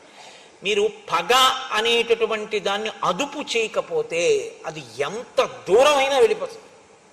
దానికి ఇంకా హద్దు ఆపు ఏముండదు, ఎక్కడికైనా వెడుతుంది. శూర్పణఖ ఈ ప్రణాళికని అమలు చేయడానికి నిశ్చయించుకుంది. కాబట్టి ఇప్పటి వరకు సీతమ్మ గురించి ఒకలా మాట్లాడుతుంది, ఇప్పుడు సీతమ్మ గురించి ఒకలా మాట్లాడుతుంది. రావణుని యొక్క మనసు సీతమ్మ యందు లగ్నం కావాలి. అందుకనంది, రామస్యతు విశాలాక్షి పూర్ణేందు సదృశానన ధర్మపత్ని ప్రియాభర్తు నిత్యం ప్రియహితేరత. రామచంద్రమూర్తి యొక్క భార్య విశాలాక్షి, పెద్ద కన్నులు కలిగినది. పూర్ణేందు సదృశానన, పౌర్ణమి నాటి చంద్రబింబం ఎలా ఉంటుందో అటువంటి ముఖము కలిగినది. ఖచ్చితంగా పరుల భార్య యందు మనసు పెట్టుకునే అలవాటు ఉన్న రావణుడికి ఈ మాటలు చాలు. ఇప్పుడు సీతని అపహరించాలి అన్న కోరిక బలపడడానికి ఇప్పుడు రెండో పాదం వేసింది. ధర్మపత్ని ప్రియాభర్తు, ఆమె ధర్మపత్ని రాముడికి. ఆవిడ పక్కన లేకపోతే రాముడు విలవిలలాడిపోతాడు. ఎందుచేతనంటే ఆమె అంటే రాముడికి అంత ప్రీతి. నిత్యం ప్రియహితేరత, ఆమె రాముణ్ణి కూడా అలా అనువర్తిస్తుంది. కాబట్టి ఇప్పుడు రెండు ప్రయోజనాలు రావణుడి దృష్టిలోకి ఎడతాయి. సీతని అపహరిస్తే నేను 10 మాటలు నా నోటితో అనడం కష్టం, ఆమె తనదవుతుందన్న కోరిక. 2, ఆమె లేక రాముడు చాలా క్షోభపడిపోతాడు. తను ఎదురుగుండా నిలబడి యుద్ధం చేసి బాధ పెట్టలేకపోయినా ఏకకాలమునందు అందగత్తె అయిన సీతని తాను తెచ్చుకోవడం, తనకి శత్రువైనటువంటి రామచంద్రమూర్తికి మనస్థిమితం లేకుండా చేసి ఆయన నీరసపడిపోయేటట్టుగా చెయ్యగలగడం. అంత ప్రియమైన భార్య కనపడకపోతే, ఆ భార్య రాక్షసుడి చేత అపహరింపబడితే ఆయనకి వెంటనే అశాంతి కలుగుతుంది కదండి. అశాంతి చేత ఏమవుతుంది? చెయ్యవలసినటువంటి ధర్మబద్ధమైన అనుష్ఠానము నశించిపోతుంది. అనుష్ఠానము నశిస్తే తేజస్సు నశిస్తుంది. తేజస్సు నశిస్తే తాను అవతల వాడిని పడగొట్టడానికి అవకాశం కలుగుతుంది. కాబట్టి ఇప్పుడు రావణుడి మనస్సులో తీసుకునేటటువంటి నిర్ణయం ఎటువంటిదై ఉండాలో అటువంటి నిర్ణయం రావణుడి నోటి వెంట పైకి వచ్చేటట్టు శూర్పణఖ వృత్తాంతాన్ని మార్చి అక్కడ ప్రకటిస్తోంది రావణుడి దగ్గర. అంటే తన పగకి అనుగుణంగా అవతల వాణ్ణి పనిముట్టుగా వాడుకోవడానికి ఎంత బాగా మాట్లాడగలదో శూర్పణఖ మీరు గమనించవలసి ఉంటుంది. ఇది బాగా అన్న మాట పనికొచ్చే బాగా, పనికిరాని బాగా అన్నది కూడా చూసుకోవలసి ఉంటుంది మాట విషయంలో. కాబట్టి సా సుకేశీ సునాసోరు సురూపాచ యశస్విని దేవతేవ వనస్యాస్య రాజతే శ్రీరివాపరా. ఆమె చాలా అందగత్తె, చాలా విశేషమైనటువంటి నల్లని కురులు కలిగినటువంటిది, అందమైనటువంటి రూపమున్నది, కీర్తి కలిగినటువంటిది.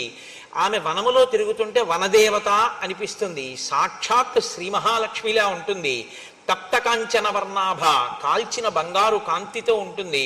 తాం అగ్నివర్ణాం తపసాజ్వలంతీం వైరోచనీం కర్మ ఫలేషు జుష్టాం అన్నట్టు రక్తతుంగ నఖీశుభ, ఎర్రని ఎత్తు కలిగినటువంటి ఎత్తైన గోళ్లతో ఉంటుంది. సీతానామవరోహ వైదేహి తనుమధ్యమ, సన్నని నడుము కలిగినటువంటి విదేహరాజపుత్రి అయినటువంటి ఆమె పేరు, అందమైన ముఖమున్న ఆ తల్లి పేరు సీత. నైవ దేవీ నగంధర్వీ నయక్షీ నచకిన్నరీ నైవం రూపా మయా నారీ దృష్టపూర్వా మహీతలే. అటువంటి అందగత్యని నేను ఇత పూర్వం గంధర్వులలో కాని, యక్షులలో కాని, కిన్నెరులలో కాని, ఎక్కడ భూలోకంలో ఉన్నటువంటి నరకాంతలలో కాని నేను చూసి ఎరగను. ఈ మాట అన్న తర్వాత రావణ బుద్ధి ఇంకోలా ఉండే అవకాశం ఉంటుందా అంటే, ఇంత స్తోత్రం దేనికంటే సీతమ్మ తల్లి ఎందున్న ప్రీతి చేత కాదు, సీతమ్మ తల్లిని ఖేద పెట్టడానికి ఇప్పుడు ఆవిడ అందాన్ని పొగుడుతోంది. ఇప్పటి వరకు ఏమంది? కరాళ అసతి అంది. ఇప్పుడు ఆవిడ అందాన్ని పొగుడుతోంది. అంటే తనకి ఎప్పుడు అనుకూలమో అప్పుడు అలా మాట్లాడుతుంది.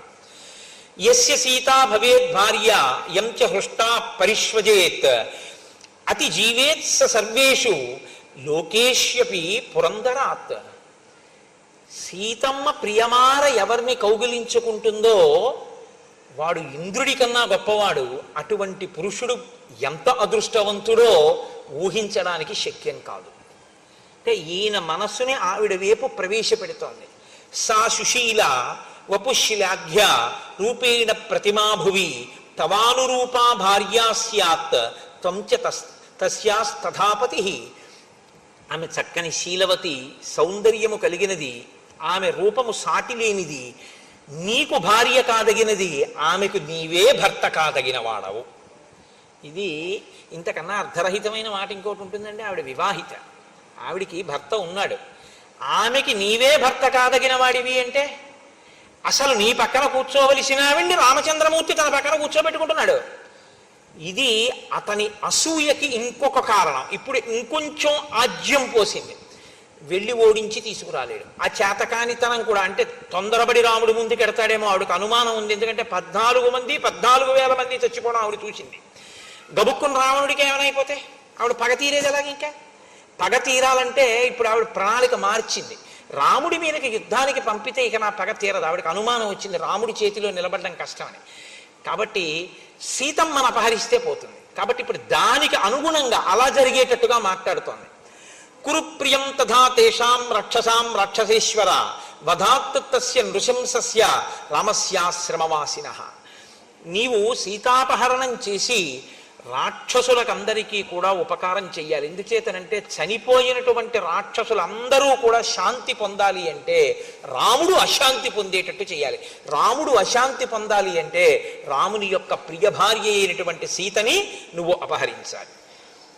ఈ మాటలు చెప్పిన తర్వాత మంత్రులు ఎంత గొప్పవాళ్ళో, ఆయన మంత్రులందరితోటి ఒకసారి సమావేశం పెట్టి ఆవిడ ఒక చాలా చమత్కారమైనటువంటి మాట ఒకటి చెప్పింది.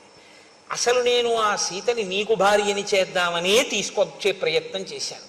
ఆ లక్ష్మణుడు ఉన్నాడే, నేను సీతమ్మని నీకు భార్యగా చేద్దాం, నీకు తగింది కదా, రాముడికి ఎందుకని తీసుకొస్తుంటే నా ముక్కు చెవులు కోసేశాడు. అదే యథార్థం కాదు. అంటే తన ముక్కు చెవులు కొయ్యడం అన్న విషయాన్ని రావణుడు అడిగేంత వరకు దాచినా దాగని దాన్ని ప్రస్తావించకుండా అడిగిన తరువాత సానుభూతి రావణుడికి కలిగేటట్టుగా ఆ జరిగిన కథని తిప్పింది. చూసావా పాపం ఎంత ప్రీతో మా చెల్లెలకి, ఎంత ప్రీతో అనుకోవడానికి కారణం ఒకటి ఉందండి. ఎందుకంటే శూర్పణఖ భర్త విద్యుజిహ్వుడు అన్న ఆయన్ని శత్రు సైన్యం అనుకుని గబుక్కుని రావణాసుడు చంపేశాడు ఆవిడ భర్తని. ఆవిడ భర్తని ఆవిడికి లోటే ఉంది. చూశాంగా, ఎవరైనా అందంగా కనబడితే వెళ్ళి నాతో భోగించట్టుంటుంది. కాబట్టి నేను ఈవిడ భర్తని చంపేసిన ఈవిడ మాత్రం నాకు అనురూప అయినటువంటి భార్యను తీసుకురావడానికి ప్రయత్నిస్తూ పాపం ముక్కు చెవులు కూడా కోల్పోయింది అన్న సానుభూతి తన యందు కలిగితే తను చెప్పిన మాటలలో ఉన్నటువంటి డొల్లతనం ఏమైనా ఉంటే దాని వైపుకి ఇంకా రావణ దృష్టి వెళ్ళకూడదు. పైగా ఆయన దృష్టి ఇంకెక్కడికి ఎందుకు వెళ్ళదంటే, ఆయన దృష్టి ఎక్కడికి వెళ్ళాలో అక్కడికి వెళ్ళిపోవాలంటే ఓ ఆడది అందంగా ఉందని చెప్తే తలడిపోతుందంటే ఆయన దృష్టి. అంత ధర్మాత్ముడు, అంత గొప్ప మనసున్నవాడు, చిలితమైనటువంటి మనసున్నవాడు, కదిలిపోతుంది ఆ మనసు తొందరగా. కాబట్టి అటువంటి వాడు కాబట్టి ఆమె ఇటువంటి బోధ చేసింది. ఇప్పుడు ఆయన మంత్రులతో మాట్లాడాడు. ఒక్కడూ కూడా ఆలోచించుకున్నట్ట ఎటువంటి ఉపాయమును నేను తీసుకోవలసి ఉంటుంది. ఆయన దృష్టికి బాగా తోచినటువంటి ఉపాయం ఏమిటంటే, నేను సైన్యంతో వెళ్ళి రాముడితో లక్ష్మణుడితో యుద్ధం చేయడం కన్నా రామలక్ష్మణులను దూరం చేసి సీతమ్మను అపహరించడమే మంచిది. ఈ నిర్ణయానికి రావడానికి కారణం నేను మీకు ఆ కోణంలో ముందు నుంచి చెప్పుకొస్తున్నాను. శూర్పణఖ యొక్క ప్రసంగము తాత్పర్యం అది. అలా రావణుడు చెయ్యాలన్నదే ఆవిడ కోరిక. కాబట్టి ఇప్పుడు రావణుడు వెళ్ళడం వల్ల శూర్పణఖ యొక్క ప్రతిజ్ఞ, శూర్పణఖ యొక్క మనస్సు తీరుతుంది. కాంచనం రథమాస్థాయ కామగం రత్నభూషితం పిశాచవదనైర్యుక్తం ఖరై కాంచనభూషణై మేఘప్రతిమనాదేన సతేన ధనదానుజ రాక్షసాధిపతి శ్రీమాన్ యయౌ నద నదీపతి. ఆయన వెంటనే వాహనశాలలోకి వెళ్ళాడు. అక్కడ ఉండేటటువంటి ఆ సారథిని పిలిచి నాకు ఒక ఉత్తమమైన రథాన్ని పూంచు అన్నాడు. అగ్నిహోత్రపు తేజస్సు ఎలా ఉంటుందో, చంద్రమండల సన్నిభమైన గొడుగు ఎలా ఉంటుందో అటువంటి గొడుగుతో ఉండి అలంకరింపబడి రత్నములు పొదగబడిన ఒక రథాన్ని తీసుకొచ్చి అక్కడ పెట్టాడు. దానికి గాడిదలు కట్టబడి ఉన్నాయి. ఆ గాడిదల ముఖాలు మళ్ళీ పిశాచం ముఖాలతో ఉన్నాయిటవి. అటువంటి రథాన్ని అధిరోహించాడు. నదీనదముల యొక్క భర్తని చూస్తూ వెడుతున్నట్ట. నదీనదముల యొక్క భర్త అంటే సముద్రుడు. నది తూర్పు ముఖంగా ప్రవహిస్తుంది, నదము పశ్చిమ ముఖంగా ప్రవహించి సముద్రంలో కలిసిపోతుంది. కాబట్టి ఇప్పుడు ఆ సముద్రాన్ని చూస్తూ ఆ రథం మీద వెళ్ళిపోతున్నాడు. వెళ్ళిపోతూ కింద ఉన్నటువంటి ఆశ్రమాలని వాటిని అన్నింటినీ చూస్తున్నాడు. ఆయన అలా ఉత్తర దిక్కుగా ప్రయాణం చేసి వెడుతున్నప్పుడు అందులో కింద చూడవలసినటువంటి ఆశ్రమాలు, వనాలు, మృగాలు మొదలైనవి కనపడుతుంటాయి. సంతోషిస్తున్నాడు, ఆలోచిస్తున్నాడు. మహర్షి అక్కడ ప్రతిపాదించి చూడదగినదిగా చెప్పబడిన చాలా గొప్ప విషయం ఒకటి ఉంది. అది ఒకానొకప్పుడు గరుత్మంతుడు గజకచ్చపములు అని ఒక ఏనుగు, ఒక తాబేలు, అవి నిరంతరం పోరాటం చేసుకునే మహాభారతంలో దాని గురించి విశేషంగా ప్రస్తావన ఉంది. ఆ గజకచ్చపములను తినేయమన్నారు గరుత్మంతుడి ఆకలి తీరాలంటే. ఈయన వెళ్ళి వాటి రెండింటినీ కూడా తన కాళ్లతో పట్టుకుని తీసుకొచ్చి ఒక పెద్ద చెట్టు 100 యోజనముల వరకు పెరిగినటువంటి శాఖలు కలిగిన ఒక మర్రి చెట్టు కొమ్మ మీద పెట్టుకున్నాడు. పెట్టుకుంటే ఆ కొమ్మ పెళపెళ విరిగిపోయింది వాటి బరువుకి. ఆ కింద మునులు తపస్సు చేసుకుంటున్నారు. ఆ కొమ్మ వాళ్ళ మీద పడిపోతుందేమోనని ఆయన ఏం చేశారంటే, ఒక కాలితో గజకచ్చపాలని పట్టుకుని ఒక కాలితో ఈ కొమ్మని పట్టుకుని సముద్రం మీద ఎగిరిపోయాడు. అలా ఎగిరిపోతూ ఆయన గజగజపాలు రెండింటినీ తినేశాడు. ఆ ఏనుగుని ఆ తాబేల్ని తినేసి ఇప్పుడు ఈ కొమ్మతో ఆయన ఒక పని చేసేట. ఒక కిరాత గ్రామంలో మునులను వేధించేటటువంటి వాళ్ళు కొంతమంది ఉన్నారట. ప్రహర్షముతులం లేభే మోక్షయిత్వా మహామునీన్. వాళ్ళని ఆ చెట్టు కొమ్మతో బాది సంహరించి ఈ మునులను కాపాడట. ఆ చెట్టు ఎక్కడుందో ఆ చెట్టు కొమ్మ విరిగిపోగా మిగిలినటువంటి చెట్టు 100 యోజనముల విస్తీర్ణము కలిగినటువంటి ఒక పెద్ద మర్రి చెట్టు. దాని కింద మునిగణములన్నీ కూర్చుని తపస్సు చేస్తూ ఉంటారు. ఆంధ్రదేశంలో ఇలాంటి చెట్టు ఒకటి కర్నూలు జిల్లాలో అనుకుంటా చాలా పెద్దది ఉంది అని ఆ చెట్టుని చూడ్డానికి వెడుతుంటారు. నమో వృక్షేభ్యో హరికేశాయోపవీతినే పుష్టానాం పతయే నమో నమో అని కదా. చాలా కొన్ని కిలోమీటర్ల దూరం వరకు దాని కొమ్మలు వ్యాపించి ఉంటాయి అంటారు. అలా అటువంటి వృక్షరాజములు ఇప్పుడే ఉన్నాయి అంటే ఆ కాలంలో ఇంకా పెద్ద ఉండేవన్నమాట. తం మహర్షి గణైర్జుష్టం సుపర్ణకృతలక్షణం నామ్యాం సుభద్రం యగ్రోధం దదర్శ ధనదానుజ. సుభద్రం అనేటటువంటి పేరు కలిగిన ఆ మర్రి చెట్టుని ఈ రావణాసురుడు చూశాడు. అంత పెద్ద మర్రి చెట్టుని ఆయన మెల్లగా సముద్ర తీర ప్రాంతంలో, అంటే ఉత్తర సముద్ర తీర ప్రాంతం దగ్గరికి వెళ్ళిన తర్వాత మారీచుని యొక్క ఆశ్రమాన్ని చూశాడంటే తన కార్యమును సాధించుకోవడానికి. ఇప్పుడు ఆయన ఏమిటి నిర్ణయానికి వచ్చాడు? రామలక్ష్మణుల్ని దూరం చేసి సీతమ్మను అపహరించాడు. కాబట్టి ఇప్పుడు రామలక్ష్మణులని దూరం చేయడము అంటే అదంత తేలికైన విషయం కాదు.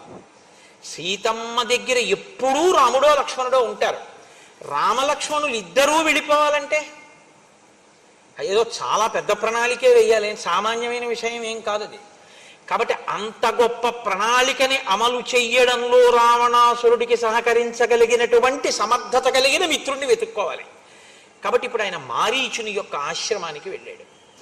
వెళ్ళి ఆ మారీచుడి దగ్గరికి వెళ్ళి ఒక మాట చెప్తున్నాడు. 14,000 మంది ఖరదూషణాదులనేటటువంటి రాక్షసుల్ని నేను జనస్థానంలో ఉంచాను, నీకు తెలుసు. వాళ్ళు ఏం చేస్తుంటారు? ఏదో పాపం వాళ్ళ పని వాళ్ళు చేసుకుంటూ ఉంటారు. ఏమిటి వాళ్ళ పని? బాధమానా మహారణ్యే మునీన్వై ధర్మచారిణ. ధర్మమును అనుష్ఠించేటటువంటి మునులను బాధిస్తుంటారు వాళ్ళు. కాబట్టి వాళ్ళ పని వాళ్ళు చేసుకుంటున్నారు. కానీ నానా ప్రహరణోపేతా కర ప్రముఖ రాక్షసా తేన సంజాతరోషేణ రామేణ రణమూర్ధని అనుప్యాపరుషం కించిత్ శరైర్వ్యాపారితం ధను. అటువంటి ఖరదూషణాదుల్ని వాళ్ళ పని వాళ్ళు చేసుకుంటున్న వాళ్ళని, మునుల్ని బాధ పెడుతున్న వాళ్ళని రాముడు ఒక్క మాట వ్యగ్రతతో ఏమీ అనకుండా యుద్ధానికి వెళ్ళారు అని 14,000 మందిని చంపేశాడంతే, ధనస్సుకు బాణాలు సంధించి. అంత కోపం అదే ప్రవర్తించవలసిన పని అంటూ పిత్రానిరస్త, తండ్రి చేత ఇంటి నుంచి వెళ్ళగొట్టబడ్డాడు రాముడు. అంత దురాత్ముడు కాబట్టి. క్రుద్ధేన, విపరీతమైన కోపం ఉన్నవాడు. సభార్య, భార్యతో ఉన్నవాడు. క్షీణ జీవిత, ఇలాంటి వాడు కాబట్టే వాళ్ళ జోలికి వెళ్ళాడు కాబట్టి అయిపోయింది ఇంకా ఆయన జీవితం. సహంతా తస్య సైన్యస్య రామ క్షత్రియ పాంసన. క్షత్రియులలో అధముడైనటువంటి రాముడు 14,000 మంది ఖరదూషణాదుల్ని సంహరించాడు. దుశ్శీల కర్కశస్తీక్ష్ణో మూర్ఖో లుబ్ధో అజితేంద్రియ త్యక్తధర్మో అధర్మాత్మ భూతానాం అహితేరత. ఆయనకి అంతే అర్థమయ్యాడు రాముడు. అసలు ఆయన రాముడి దగ్గరికి వెళ్ళింది లేదు, రాముడి గురించి ఆయన తెలుసుకున్నది లేదు. కానీ ఎన్ని కితాబులు ఇచ్చేస్తున్నాడో చూడండి. దుశ్శీల, సరి అయిన మంచి శీలము లేనివాడు. కర్కశుడు, చాలా తీవ్రమైనటువంటి స్వభావం ఉన్నవాడు. మూర్ఖుడు, అన్నిటినీ కోరుకునేటటువంటి వాడు.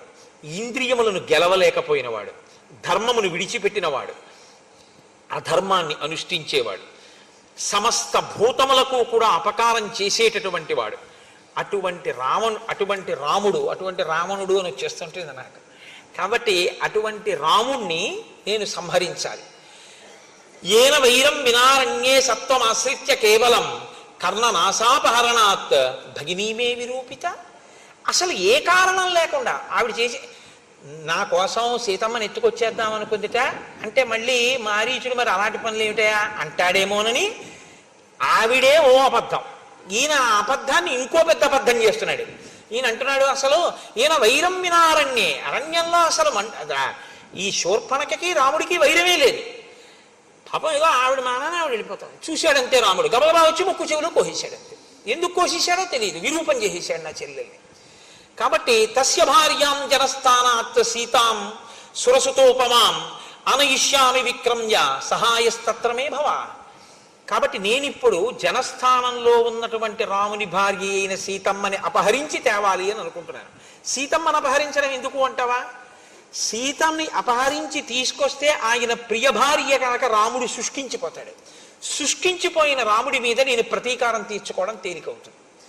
అంటే ఇన్ అదర్ వర్డ్స్ అంటారు చూసారా, అలా ఇంకొక మాటగా చెప్పాలి అంటే ఇప్పుడున్న పరిస్థితుల్లో రాముణ్ణి నేను ఎదుర్కోలేను. తన పిరికితనాన్ని కూడా బయట పెట్టుకున్నాడని చెప్పవలసి ఉంటుంది. కాబట్టి నువ్వేం చెయ్యాలి? నువ్వు తప్ప నాకిప్పుడు ఉపకారం చెయ్యగలిగినటువంటి మిత్రుడు కనపట్టలేదు.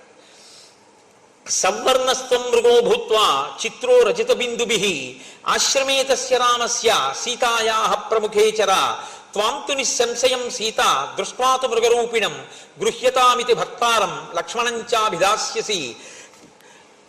నీవు బంగారు చుక్కలు కలిగినటువంటి ఒక జింక వేషంలో అక్కడ తిరగాలి. అపురూపమైనటువంటి నీ రూపాన్ని చూసి, ఆశ్రమంలో విహరిస్తున్నటువంటి నీ రూపాన్ని చూసి ఆకర్షితురాలైన సీత నువ్వు కావాలి అని కోరుకుంటుంది. నిన్ను వేటాడడం కోసం రాముడు దూరంగా వెడతాడు. రాముడు దూరంగా వెళ్ళినటువంటి అవకాశాన్ని వినియోగించుకొని, ఇంకా ఇక్కడ చెప్పలేదు మారీచుడు ఏమనాలో, అప్పుడు నేను సీతని అపహరించగలుగుతాను. అపహరించి నేను సీతని తీసుకొస్తాను. త్వాంతు నిస్సంశయం సీతా దృష్ట్వాతు మృగరూపిణం గృహ్యతామితి భర్తారం లక్ష్మణంచాభిదాస్యసి. అలా నేను సీతమ్మని అపహరించేటప్పుడు నిరాబాదో హరిష్యామి రాహుశ్చంద్ర ప్రభామివ, నేను ఏమీ ఇబ్బంది లేకుండా సీతమ్మని అపహరించి తీసుకొచ్చేస్తాను. ఎందుకంటే ఇబ్బంది లేకుండా అంటే రామలక్ష్మణులు అక్కడ ఉండరు కాబట్టి. అది ఎలా తీసుకొస్తానని ఆయన నోటి వెంట పడిపోయిందంటే మాట, రాహువు చంద్రుణ్ణి కబళించినట్టు. చంద్రగ్రహణంలో రాహువు కబళిస్తాడు, కానీ చంద్రగ్రహణం ఉంటుందా? చంద్రుడు మళ్ళీ బయటికి వచ్చేస్తాడు, రాహువు పోతాడు. రాహువు ఎప్పుడు పాపగ్రహం కిందే కదా.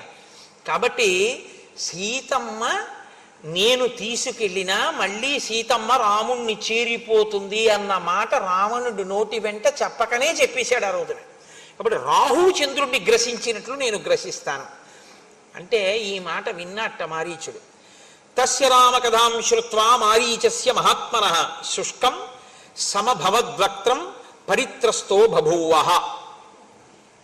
ఇక్కడ మహర్షి చాలా అందమైనటువంటి మాట ఒకటి ప్రయోగం చేశారు. తస్య రామకథాం శ్రుత్వా, రాముడి గురించి ఈ రావణుడు చెప్పినటువంటి మాటలు విన్నారట. ఎవరు? మారీచస్య మహాత్మనః, మహాత్ముడైనటువంటి మారీచుడు విన్నాడు. ఆయన రాక్షసుడు అని కానీ, లేకపోతే అల్పమైన బుద్ధున్నవాడని కానీ మహర్షి అనలేదు. అనలేదు అంటే మారీచుడు మహాత్ముడు అని మహర్షి అంతటి వారు సంబోధించారు అంటే మారీచుని యొక్క ప్రసంగము, మారీచుని యొక్క హృదయము, మారీచుని యొక్క స్థితి ఎలా ఉంటాయో మీరు ఊహించవచ్చు. గతంలో అయితే రామునికి అపకారం చేయబోయినవాడు, విశ్వామిత్రుడికి అపకారం చేయబోయినవాడు, యజ్ఞధ్వంసమునకు పాల్పడినవాడు, అధర్మమునందు ప్రవర్తించినవాడు అయి ఉండవచ్చుగాక. కానీ ఇప్పుడున్న మారీచుని పరిస్థితి వేరు. కాబట్టి మారీచస్య మహాత్మనః. కాబట్టి ఇప్పుడు మారీచుడు రామునికి అపకారం చెయ్యాలన్న మాట వినగానే ఓష్టౌ పరినిహన్ శుష్కౌ నేత్రైర్ అనిమిషైరివ మృతభూత ఇవార్తస్తు రావణం సముదైక్షత. పెదవులు ఎండిపోయి గబగబా నాలుకతో పెదవులు నాక్కున్నట్టు. అసలు ఆ మాట వినగానే నీకు పెదవులు ఎండిపోయి నోట మాట రాలేదు. ముఖం పాలిపోయింది, శుష్కించిపోయింది.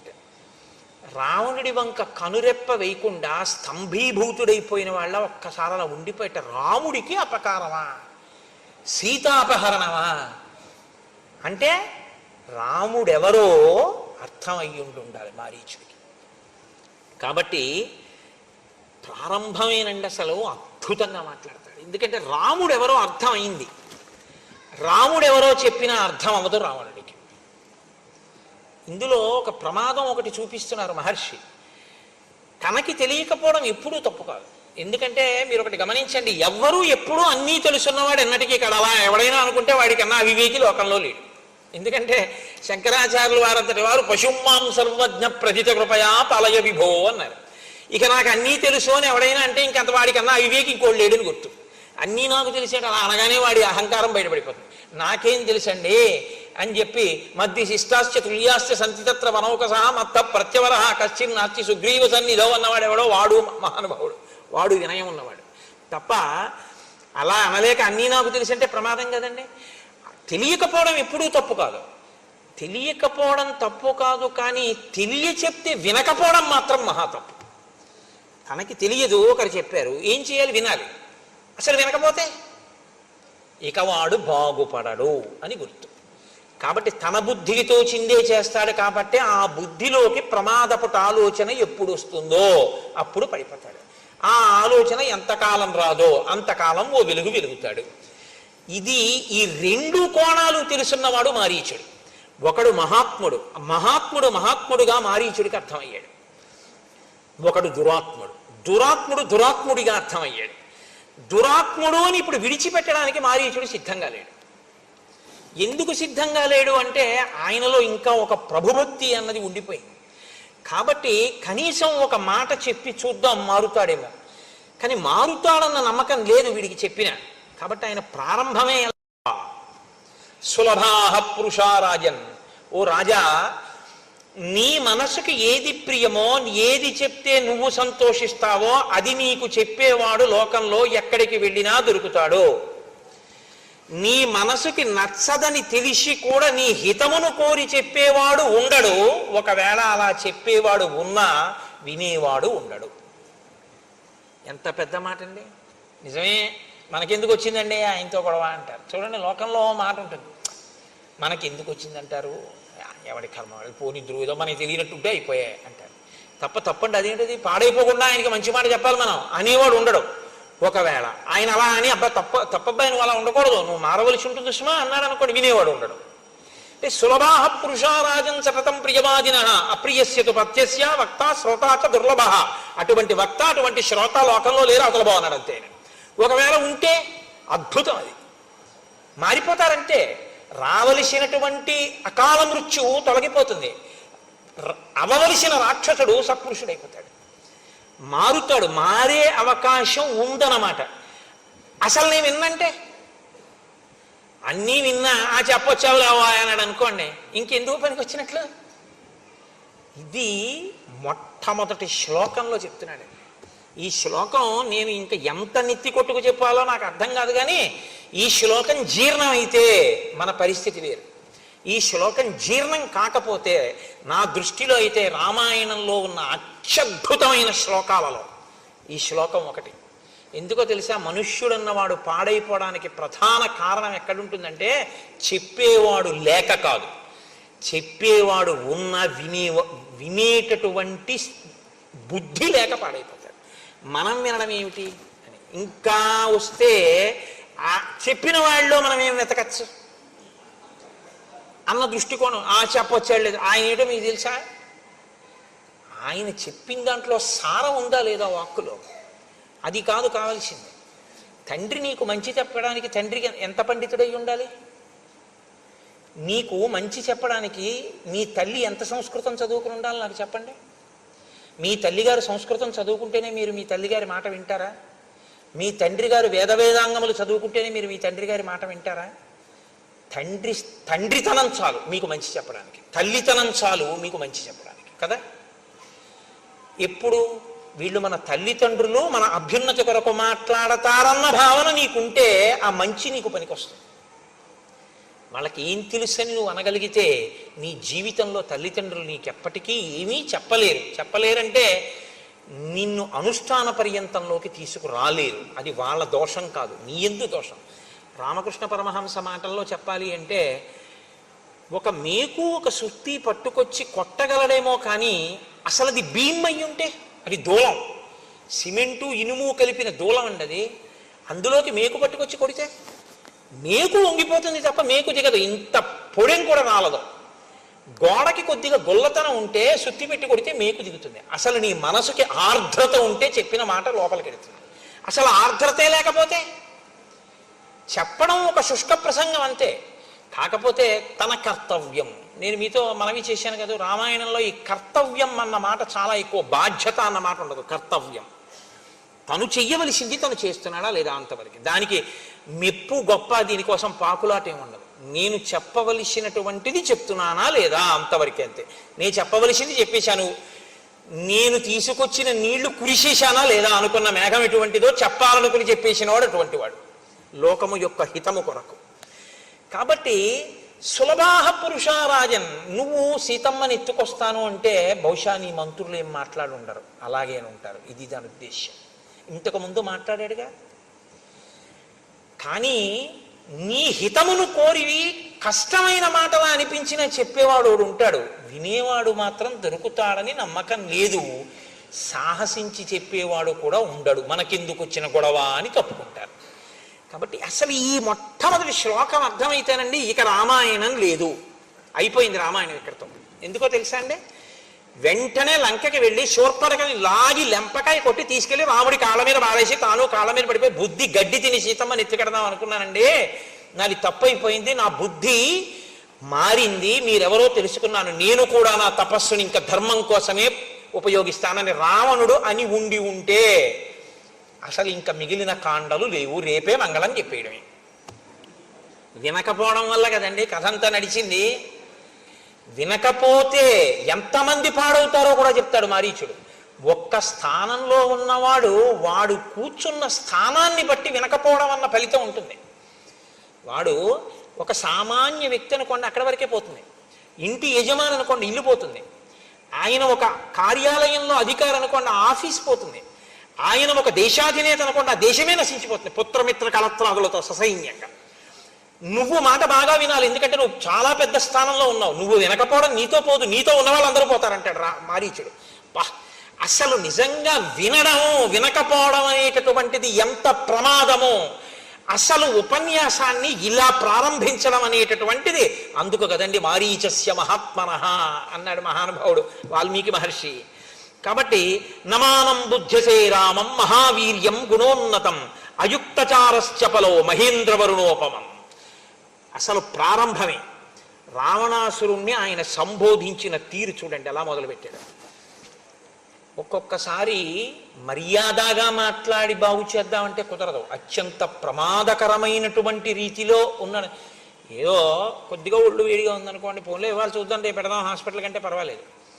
వాంతులు విరేచనాలు కూడా అవుతున్నాయి అనుకోండి, ఓ గంట పెడదామంటే పర్వాలేదు. ఊపిరి అందకపోతే వెళ్ళిపోవాలంతే వెంటనే. అప్పుడు ఇంకా కారు ఉంటే కారు, బండి ఉంటే బండి, మోటార్ సైకిల్ ఉంటే మోటార్ సైకిల్, ఏమీ లేకపోతే భుజం మీద వేసి పట్టుకోవాలంతే తప్ప కరెంట్ లేదండి, లిఫ్ట్ లేదండి, ఇప్పుడు ఎలా దింపుతామండి, అందులో చూద్దామండి, అరగంట పోయా కరెంట్ వస్తుంది అంటారా? ఈడి చేయాలి కిందకు అవసరమైతే, పట్టుకోవాలంతే. అప్పుడు ఇక గౌరవం అన్న మాటతో సంబంధం లేదు. మనిషి చాలా ప్రమాదపుట ఆలోచనతో ఉన్నాడు. భజ గోవిందం భజ గోవిందం గోవిందం భజ మూఢమతే అన్నారంతే శంకర భగవత్పాదులు. అవసరాన్ని బట్టి సంబోధన అలా ఉంటుంది, ఆ పరిస్థితిని బట్టి అలా మాట్లాడవలసి ఉంటుంది. మనం మాట్లాడటల్లా పిల్లల విషయంలో ఆ పరిస్థితి యొక్క వ్యగ్రతని బట్టి సంబోధన ఉంటుంది. ఇది తెలుసున్నవాడు మహానుభావుడు. అందుకని ఎలా సంబోధించాడు అంటే అయుక్తచార చపలో, ఒరే నీకు చారులు లేరు. చారులంటే గూఢచారులు. అసలు విషయం ఏమిటి అని చెప్పేవాడు నీకు లేడు. అసలు ఉన్న విషయాన్ని ఉన్నట్టు చెప్తే వినగలిగినటువంటి ఓపిక నీకు లేదు. నువ్వు ఏడుస్తావు, నీకన్నా ఎవడైనా బలవంతుడు ఉన్నాడు, మంచివాడు ఉన్నాడంటే నువ్వు వినవు. చెప్పలో నీ బుద్ధి ఎప్పుడు కదిలిపోతుంది, నీ మనసు స్థిరమైంది కాదు. ఈ రెండిటితోటి సంబోధించాడు. రాజుగా అలా విఫలం, వ్యక్తిగా ఇలా విఫలం. కాబట్టి నువ్వు ఇప్పుడు రెండూ దిద్దుకోవాలి, వ్యక్తిగా దిద్దుకోవాలి, రాజుగా దిద్దుకోవాలి. నువ్వు అసలు రెండిటికీ పనికి మాలినవాడివి. అసలు ఒక వ్యక్తిగా ఉండడానికి నీకు అర్హత లేని తనంతో ఉన్నావు. నువ్వు చాలా చపలంగా ఉంది నీ మనసు. అసలు నీ మనసుకి ఒక నిలకడన్నది లేదు. ఇలాంటి దాన్ని ఎలా నిలబెట్టావురా తపస్సు అన్న మాటతో? ఇదే ఈ మాటకి తీర్పు ఎక్కడుందో తెలుసా అండి? అయుక్తచార చపలో. ఈ చపలో అన్న మాట రావణుడి పట్ల పదే పదే పదే పదే వాడారు. ప్రయత్నం చేసి మారుతాడేమో అన్న వాళ్ళందరూ సీతమ్మ ఇదే అంది, హనుమ ఇదే అన్నారు. ఆఖరికి మండోదరంది చచ్చిపోయిన తర్వాత రాముడు ఎక్కడ చంపేశాడయా? చలితం చలితేంద్రియం, నీ ఇంద్రియాలు కదిలిన నీ మనస్సు నిన్ను చంపేశాయి అన్నారు. దీని డిజాస్టర్ అంటారే, దీని ప్రమాదం ఎక్కడొస్తుందో ఆ ప్రమాదాన్ని అక్కడ వరకు లెక్క కట్టి దాంతో సంబోధించి మాట్లాడాడు. మహాత్మనః కాకపోతే ఎవరండి ఆయన? అందుకని మారీచుడు రాక్షసుడు కావచ్చు ఒకప్పుడు, ఇప్పుడు మహాత్ముడే. కాబట్టి ఆయన రాముడి గురించి ఏమిటో నువ్వు మాట్లాడతావు? ఎన్ని కితాబులు ఇచ్చి మాట్లాడావు? అధర్మాత్ముడు అన్నావు. ఇంద్రియములను జయించని వాడన్నావు, తండ్రి ఇంట్లోంచి బయటికి తోసేశాడన్నావు, కారణం లేకుండా విరూపని చేశాడన్నావు. ఇన్ని మాటలు అన్నావుగా. ఇప్పుడు నేను చెప్తాను విను. ననూనం బుద్ధ్యతే రామం మహావీర్యం గుణోన్నతం. ఆయన చాలా గొప్ప వీర్యం ఉన్నవాడు. ఎంతమందినైనా తాను లోపల కదలకుండా కదల్చగలడు, పడగొట్టగలడు. తను లోపల కదిలిపోడు. ఆయన అంత అచలమైన వాడు, నువ్వో చంచలమైన వాడివి. ఆయనవి సముధికమైనటువంటి గుణాలు. ఇన్ని గుణముల యొక్క రాశి రామచంద్రమూర్తి. నువ్వో నిర్గుణుడవు. అసలు గుణం ఉండడానికి మనసు నిలబడితేగా నీకు. అసలు నీకు మనసు లేకపోవడమే నీకున్న ఒక పెద్ద గుణం. నువ్వు ఆయన గురించి మాట్లాడడం ఏంటి? ఎంత ధైర్యంగా మాట్లాడుతున్నాడండి రావణుడితో. రావణుడితో ఇంత ధైర్యంగా మాట్లాడడం, ఇంత నిలదీసి మాట్లాడడం మీకు రామాయణంలో ఎక్కడా కనబడదు. అలా మాట్లాడేవాడు ఉంటే బహుశా కిష్కింధకాండలో సుగ్రీవుణ్ణి హనుమ మాట్లాడతాడు. ఇంత కదిలిపోయేవాడివి నువ్వేం పనికొస్తావు రాజు కిందని అడిగాడు ఆయన. అడిగితే విన్నాడు కాబట్టి సుగ్రీవుడు బాగుపడ్డాడు, వినలేదు కాబట్టి రావణుడు నశించిపోయాడు. రామాయణంలో మీరు అది పట్టుకోవాలి. వినడం వినడం వినడం వినాలి. రాముడు విన్నాడు. రాముడంతటి వాడు కూడా కోపానికి లోనయ్యాడు. లక్ష్మణుడు చెప్తే విన్నాడు. కాబట్టి రాముడు ఇవాళ పూజింపబడ్డాడు. ఆ వినడం అన్నది లేకపోతే ఎవ్వడూ బాగుపడే అవకాశం ఉండదు. చాలా ప్రమాదం. వినాలి. కానీ మన దురదృష్టం ఏమైపోయిందంటే, ఎంతసేపు కూడా ఇవాళ లోకంలో చాలా గొప్ప విషయం ఏంటంటే, కమ్ వాట్ మే. ఇది ఎక్కడి నుంచి వచ్చిందో నాకు తెలియదు, కానీ ఏదైనా జరగని నేను అనుకున్నది చేస్తాను, నేను అన్నదే అంటాను అంతే. అది చాలా దురదృష్టకరమైనటువంటి విషయంలో ఇవాళ సమాజం వెళ్ళిపోతోంది రోజు రోజుకి. కాబట్టి అపి స్వస్తి భవేత్తాత సర్వేషాం భువిరాక్షసాం అపి రామో సుసంకృద్ధ అరాక్షసం. నువ్వు ఏమనుకుంటున్నావో రావణ నాకు తెలియదు, కానీ రాముడి యొక్క భార్య అయిన సీతమ్మని అపహరిస్తానని నువ్వు అంటున్నావు కదా. అసలు నిజంగా నువ్వు సీతమ్మని అపహరించడం మాట పక్కన పెట్టు. రాముడికి రాక్షసుల మీద కోపం అంటూ వస్తే ఈ లోకంలో ఇంకా రాక్షసుడు అన్నవాడు బతకడు. కాబట్టి ఇప్పుడు నువ్వేం చేస్తున్నావో తెలుసా? సీతమ్మని అపహరించడం మాట పక్కనెట్టు, ఈ ఆలోచన చేస్తున్నావని రాముడికి తెలిస్తే చాలు, రాక్షస జాతి మీద కోపం వస్తుంది. అసలు ఇక రాక్షస జాతి ఉండదు, అంత ప్రమాదపుట ఆలోచన చేసేవాడు. అపితే జీవితాంతాయ నోత్పన్నా జనకాత్మజ అపి సీతా నిమిత్తంచ నభవేద్ వ్యసనం మమ. ఇది అసలు నిన్ను చంపడానికే సీతమ్మ పుట్టిందా అని నాకు అనుమానంగా ఉంది అన్నాడు ఆయన. ఎంత అబ్బో ఎలా అనేసాడో అసలు ఆశ్చర్యంగా ఉంటుందండి. అందుకే కదండి ఆవిడ జననం. ఉద్ధిత అయోనిజగా పుట్టింది కదా తల్లి, భూమిని చీల్చుకుని. అవతార ప్రయోజనం అదే కదా. కాబట్టి అసలు నిన్ను చంపడానికే పుట్టిందా? నీతో పోతుందా?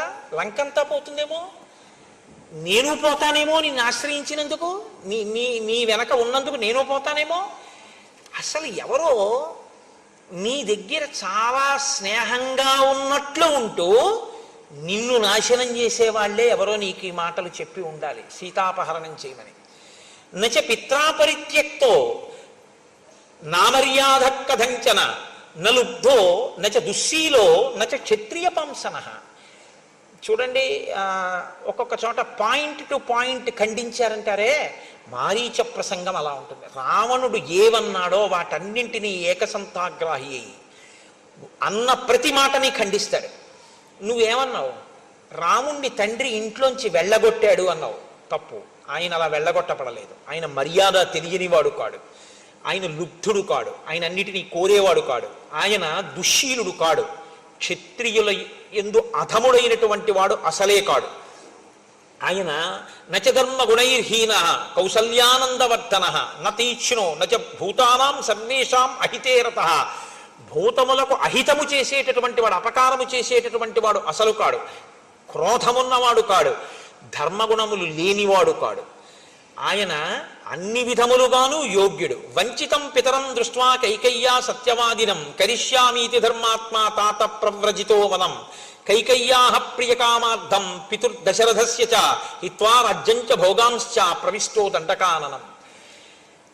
రాముని తండ్రి అయిన దశరథ మహారాజు గారిని కైకమ్మ వరములనేటటువంటి మిషని అడ్డుపెట్టి వంచి ఆయన దగ్గర 2 వరములను పుచ్చుకుంటే ఇచ్చినటువంటి దశరథ మహారాజు గారు సత్యమునందు నిలబడితే తప్ప ఊర్ధలోకములు పొందలేడని తండ్రిని సత్యమునందు నిలబెట్టడం కోసం తనంత తానుగా పితృవాక్య పరిపాలకుడై 14 సంవత్సరముల అరణ్యవాసం చెయ్యడం కోసమని బయలుదేరి వచ్చినటువంటి మహాత్ముడు రాముడు. నువ్వు దాన్ని మార్చి చెప్తున్నావు, తండ్రి వెళ్ళగొట్టాడని. తండ్రి వెళ్ళగొట్టలేదు. అసలు ఇన్ని తెలిసి అలా మాట్లాడుతుంటే మారాలి, ఖచ్చితంగా మారే గుణం ఆయనకి లేదు. రామో విగ్రహవాన్ ధర్మ సాధు సత్యపరాక్రమ రాజా సర్వస్య లోకస్య దేవానాం అఘవానివ. రామో విగ్రహవాన్ ధర్మ, ధర్మాన్ని తీసుకొచ్చి ఒక చోట రాశీభూతంగా నిలబెట్టి ప్రాణం పోస్తే ఆ ధర్మం కదిలి వెడుతుంటే చూడాలి అనుకుంటే అదే రాముడు కదిలి వెడుతున్న ధర్మం. ధర్మానికి హాని చేద్దామనుకున్నవాడు బతికి పట్టకట్టడం. సాధువు, ఆయన సత్పురుషుడు. సత్యపరాక్రమ, ఆయన నిరంతరము సత్యమునే అనుష్ఠిస్తాడు కాబట్టి అదే ఆయన పరాక్రమం. కాబట్టి చెక్కు చెదరదది. రాజా సర్వస్య లోకస్య, రాముడు ఇక్కడ కాదు, ఈ రాజ్యానికి కాదు, సమస్త లోకములకు రాజు. అంటే ఆయన ఎవరో, రాముడెవరు అన్న సత్యాన్ని మారీచుడు గ్రహించగలిగాడు. దేవానాం అఘవానివ, దేవతలకు ఇంద్రుడు ఎటువంటి వాడో రాముడు అటువంటి వాడు. నువ్వు సీతమ్మను అపహరిస్తానన్నావుగా, కథం తం తస్య వైదేహీం రక్షితాం స్వేన తేజస ఇచ్చసి ప్రసభం హర్తుం ప్రభామివ వివస్వతః. ఆ సీతమ్మ రాముని చేతనే రక్షింపబడుతుంది, రామలక్ష్మణులని దూరంగా పంపితే నువ్వు అపహరించగలను అనుకుంటున్నావు. పిచ్చాడా? సీతమ్మ తన తేజస్సుతో తనని తాను రక్షించుకుంటుంది. ఆమె తేజస్సు ఏమిటో తెలుసా? ఆవిడ పాతివ్రత్యమే. పాతివ్రత్యం ఉన్న సీతమ్మని నువ్వు అపహరించలేవు అంటే మీరు ఒక విషయాన్ని ఖండితంగా తెలుసుకోవలసి ఉంటుంది. బంగారు చుక్కలున్న మృగంగా మారీచుడి వెళ్ళినా ఆయనకు ఒక విషయం తెలుసు. నేను హా సీత హా లక్ష్మణ అంటూ పడిపోయినా సీతాపహరణం రావణుడు చెయ్యలేడు. సీతాపహరణం అంటూ జరిగితే సీతమ్మ వెళ్ళింది తప్ప సీతని రావణుడు అపహరించలేదు. సీతమ్మే వెళ్ళడం అంటూ జరిగితే అది రావణ సంహారానికే వచ్చింది తప్ప ఇంకో ప్రయోజనానికి కాదు. కాబట్టి నేను నిమిత్తం, వాడు అనుకుంటున్నాడు నేను ఎడితే వాడు ఎత్తుకెళ్ళగలని ఒత్తి మాట. లేకపోతే ఈ మాట ఎలా చెప్పగలడండి మహాత్మనః? కాబట్టి కథం తం తస్య వైదేహీం రక్షితాం స్వేన తేజస, తన తేజస్సుతో తనని తాను రక్షించుకుంటుంటుంది ఆవిడ. ఇచ్చసి ప్రసభం హర్తుం ప్రభామివ వివస్వతః. ఏట్రా బలవంతంగా పట్టుకొస్తానంటే ఏట్రా? ఎంత బలం ఉంటే మాత్రం సూర్యుడి కాంతిని పట్టరా చూస్తాను. నీకు బలం ఉండొచ్చు, బలం ఉంటే సూర్యుడి కాంతి పట్టుకెళ్ళిపోగలవా? అదిలా. ఇప్పుడు మీకు బలం ఉందండి, ఒక ఉదాహరణ బాగా చెప్పాలంటే కోటేశ్వరారు మెళ్ళ రుద్రాక్షమాలు లాగేయచ్చు, కోటేశ్వరారు ఉత్తరీయం లాగేయచ్చు. కోటేశ్వరరావు గారు మాట్లాడేటటువంటి విధానాన్ని మీరు లాగేయలేరుగా. అది కోటేశ్వరరావు గారిలో అంతర్గతమైన శక్తి. అంటే ఇదేదో పెద్ద గొప్ప విషయం, నేనేదో పెద్ద భక్తనని నేను మాట్లాడలేదు, ఒక ఉదాహరణకి చెప్పాను అంతే. నాది నా విభూతి, నేను నా విభూతి 2 విడదీయబడవు. రాముని విభూతి రామశక్తి సీతమ్మ. రాముడి నుంచి రామశక్తి ఎందుకు విడుతుంది? విడదు. విడితే దాని అర్థం ఏమిటో తెలుసా? మహామాయా విశ్వం భ్రమయతి పరబ్రహ్మ మహిషి. నీ కొంప ముంచడానికి రావాలి ఆవిడంతే, తప్ప ఇంకోటి కాదు. నీకు అర్థం కావట్లేదు, చెప్తే వినవు, నాకు తెలుసు, అయినా చెప్తాను, నా కర్తవ్యం. కాబట్టి బలాత్కారంగా తీసుకెళ్లడం అన్నది కుదిరే పని కాదు. నీకు చెప్తున్నాను, సూర్యకాంతిని తీసుకెళ్లలేవు. అప్రమేయం హి తత్తేజో యస్య సా జనకాత్మజ నత్వం సమర్థతాం హర్తుం రామ చాపాశ్రయామ్మనే.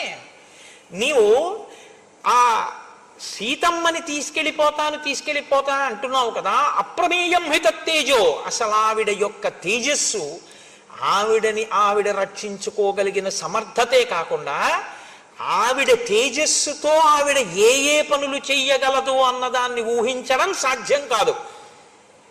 ఇప్పుడు నువ్వు ఆవిడ జోలికెడితే ఆవిడ తేజస్సు ఆవిడ్ని రక్షించుకోవడానికి పనికి రావడమే కాదు, నిన్ను లంకని నాశనం చేయడానికి పనికొస్తుంది ఆ తేజస్సు. ఏమిటనుకుంటున్నావు? ఇదేగా చిట్ట చివర భాస్కర రామాయణంలో భాస్కరుడు అంటాడు, నీకంఠర్పిత కాలపాశము శిరో నిర్ఘాత పాతంబు లంకౌక సంచయ కాళరాత్రి గలబద్ధో దగ్ర కాళాహి కన్యాకారాగత మృత్యువున్ జనక కన్యన్వేగ నొప్పించి అంటాడు. పిచ్చాడా అలా అనుకుంటున్నావు, సీత అంటే నీకు కనబడినట్టు అనుభవైక వేద్యమైన ఒక స్త్రీ కాదంటాడు. అది అది ఆయనకి అర్థం కాకుండా ఉంచడం, అర్థమయ్యేటట్టు ఒకడిని అనుగ్రహించడం మాయ యొక్క స్వభావం.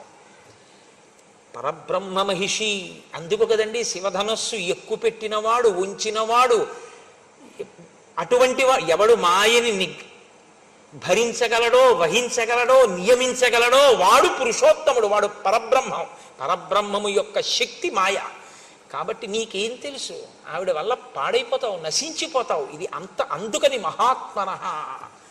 అసలు నరుడిగా ఉన్న రాముడు ఎవరో కూడా చెప్పగలుగుతున్నాడు మారీచుడు. ఇవాళ ఆయన తపస్సు ఎలా చేశాడన్నది పక్కన పెట్టండి, ఆయనకు ఒక సత్యం ద్యోతకమైంది, ఒక గొప్ప సత్యం ద్యోతకమైంది మారీచుడికి.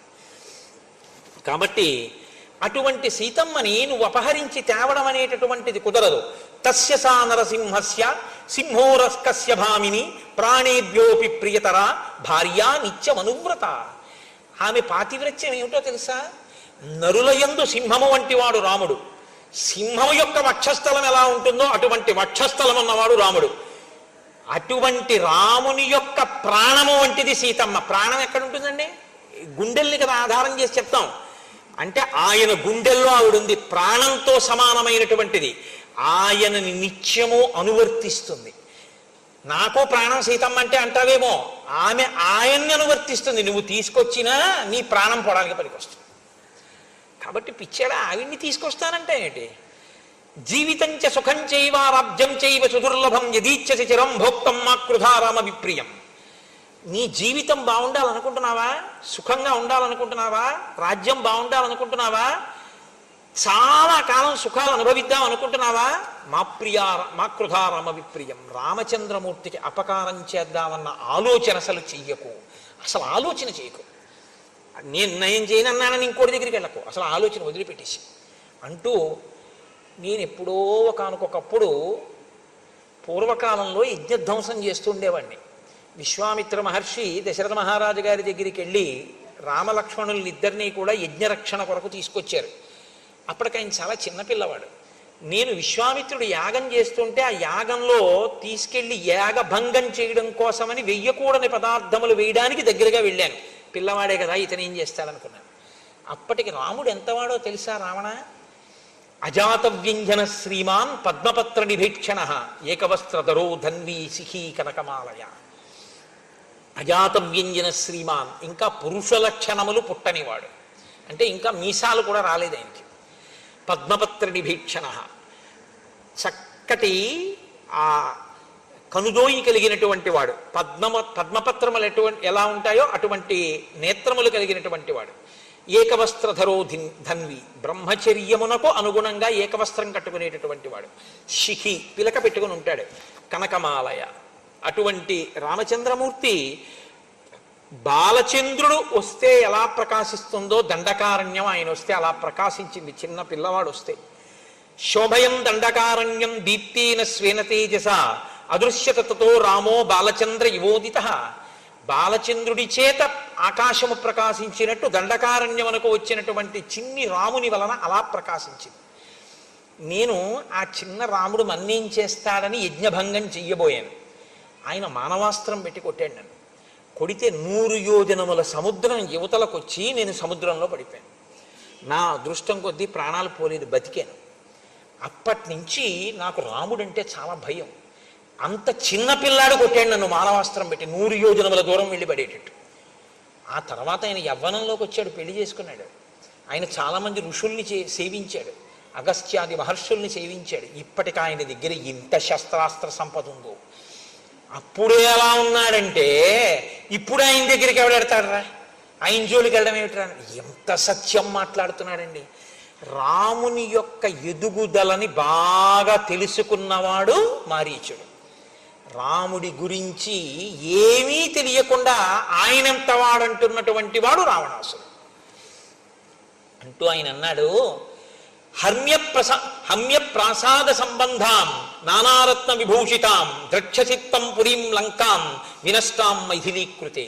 నువ్వే కాని సీతమ్మని తీసుకొచ్చే ప్రయత్నం చేశావో, అనేకమైన ప్రాసాదములతో ఇరుగ్గా ఉండేటటువంటి లంక, అంటే ఐశ్వర్యంతో అంత శోభిల్లుతున్న లంక, అంత సంతోషంగా భోగమనుభవిస్తున్న లంకావాసులు అందరూ నశించిపోతారు. రావణ పరదారాభిమర్శాత్ నాణ్యత్ పాపతరం మహత్ ప్రమదానాం సహస్రాణి తవ రాజం పరిగ్రహ.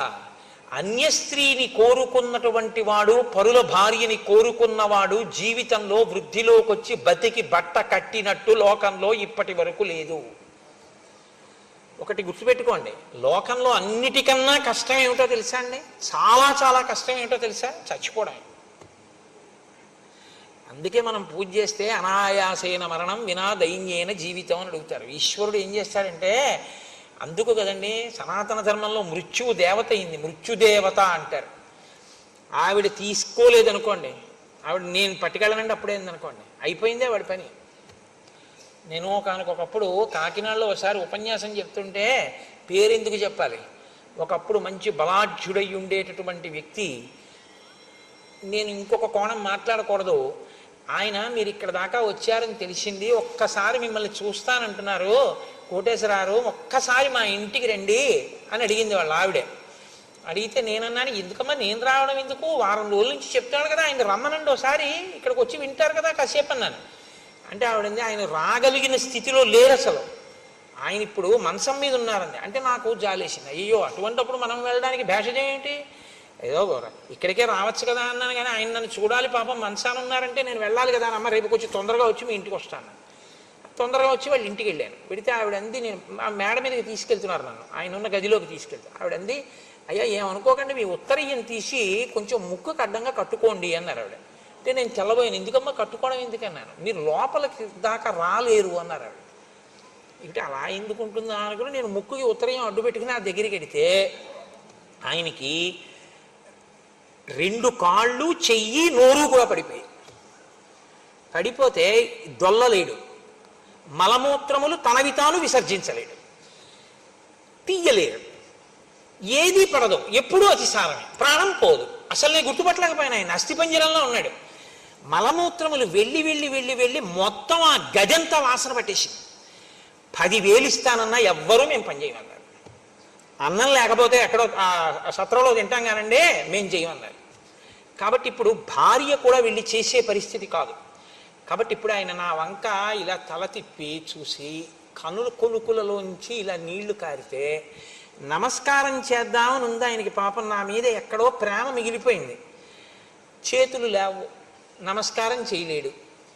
కనుకొలుకుల వెంట ఇలా నీళ్లు కారిపోతుంటే ప్రయత్నపూర్వకంగా నేను అయ్యయ్యో ఏం పర్వాలేదు అందామని 1-2-3 అడుగులు వేయిపోయి ఆగిపోయాను హఠాత్తుగా. ఎందుకో తెలుసా అండి, పురుగులు పట్టాయి అప్పటికే. శవం చాలాసేపు ఒక చోట ఉంటే చలికంపులా వస్తుంది, అటువంటి చలికంపు గదంతా. 2 అడుగులే వేయగలిగాను నేను. ఇంకా వెళ్ళలేకపోయాను. ఏం పర్వాలేదులేండి అందామంటే మరి ఉత్తరీయం కిందకి జారాలి, నేను ఇంకా ఉండలేకపోయాను, వెళ్ళిపోయాను. ఆ తర్వాత 6 నెలలు ఉన్నాడు ఆయన అలాగా. ఈ దేనికి ఉన్నట్టు అంటే బాధ అనుభవించడానికి ఉన్నాడు. అందుకే మన వాళ్ళు మృత్యువుని దేవతని ఎందుకంటారో తెలుసా అండి, ఈ శరీరము జర్జరీభూతం అయిపోతే దీంట్లోంచి సునాయాసంగా ఆవిడ విడిపించేసింది అనుకోండి, అమ్మయ్య అంట. లేకపోతే ఇప్పటికే చాలా ఖర్చు అయిపోయిందండి, ఇప్పుడు మాత్రం ఏం చేస్తాడు అని ఇంటికి తీసుకెళ్లరు. ఇప్పుడు ఆయన్ని ఎక్కడ పెడతామంటారు, అన్నదమ్ములు వాటాలు వేసుకుంటారు, వీధరుగు మీద పెడతారు, ఆ గదిలో పెడతారు. పలకరించేవాడు ఉండడు, చూసేవాడు ఉండడు, తను అలా పడి ఉండాలి. అలా తీసుకెడుతుంది కాబట్టే సనాతన ధర్మంలో మృత్యువుకి కూడా దేవతాస్థానం ఇచ్చి గౌరవించారు. కాబట్టి వెళ్ళిపోవడం అనేటటువంటిది అంత తేలిక కాదు. రావణ ఏదో అనుకుంటున్నావు, నీ ఒక్కడివి వెళ్ళిపోతాను అనుకుంటున్నావా? సీతమ్మ జోలికెడితే ఇంత భోగం అనుభవిస్తున్న లంక వెళ్ళిపోతుంది అన్నాడు. నిజంగా ఆ ఒక్క మాట కొంచెం జీర్ణం అయ్యి ఉంటేనండి రావణుడికి, అది ఎలా అన్నాడంతే, ఒకవేళ అది కూడా అయితే అని ఆలోచించి ఉంటే, నా కళ్ళ ముందు ఇంతమంది వెళ్ళిపోయి నేను ఒక్కనే మిగిలిపోతే ఉన్నట్టా ఊడిపోయినట్టా అని ఒక ఆలోచన చేసి ఉంటే బహుశా మార్పు వచ్చి ఉండేదేమో. అసలు వినడం వల్ల గుణం లేదు కదండి, ఇదే అది వద్దు ఎక్కడం. అందుకు కదండి మహానుభావుడు సులభాహ పురుషారాజంచతం ప్రియవాదిన అప్రియస్యతు పత్యస్య వక్త శ్రోతా దుర్లభ అంటూ మొదలెట్టాడు. ఏమి మారీచుడండి మహానుభావుడు. కాబట్టి నాశనం అయిపోతుంది రా లంక, నా మాట విను, వెళ్ళకు సీతమ్మ జోలికి. పరదార జోలికి వెళ్ళి బాగుపడిన వాడు లేడు. అంటే పరదార జోలికి వెళ్ళావో అంత తొందరగా మృత్యువు రాదు, అప్పుడు వస్తుంది. అప్పుడు ఈశ్వరుడు ఏం చేస్తాడంటే తీర్పు స్థానంలో కూర్చుంటాడు, తీయడు, ఉండి ఉపయోగం ఉండదు, అప్పుడు అనుభవంలోకి వస్తుంది పాపం. ఎవరు చూసేవాళ్ళు, అమ్మో సీతమ్మ సుందరకాండలో మాట్లాడుతుంది, ఇంకా వాతలు పెట్టేస్తుంది ఆవిడ, అయితే మాత్రం ఆయనకి అంటిందా. కాబట్టి భవస్వదార నిరత స్వకులం రక్ష రాక్షస మానం బుద్ధించ రాజ్యంచ జీవితం చేష్టమాత్మన కళత్రాణి చ సౌమ్యాని మిత్రవర్గం తథైవచ యదిచ్ఛసి చిరం భోక్తం మాకృధా రామ విప్రియం.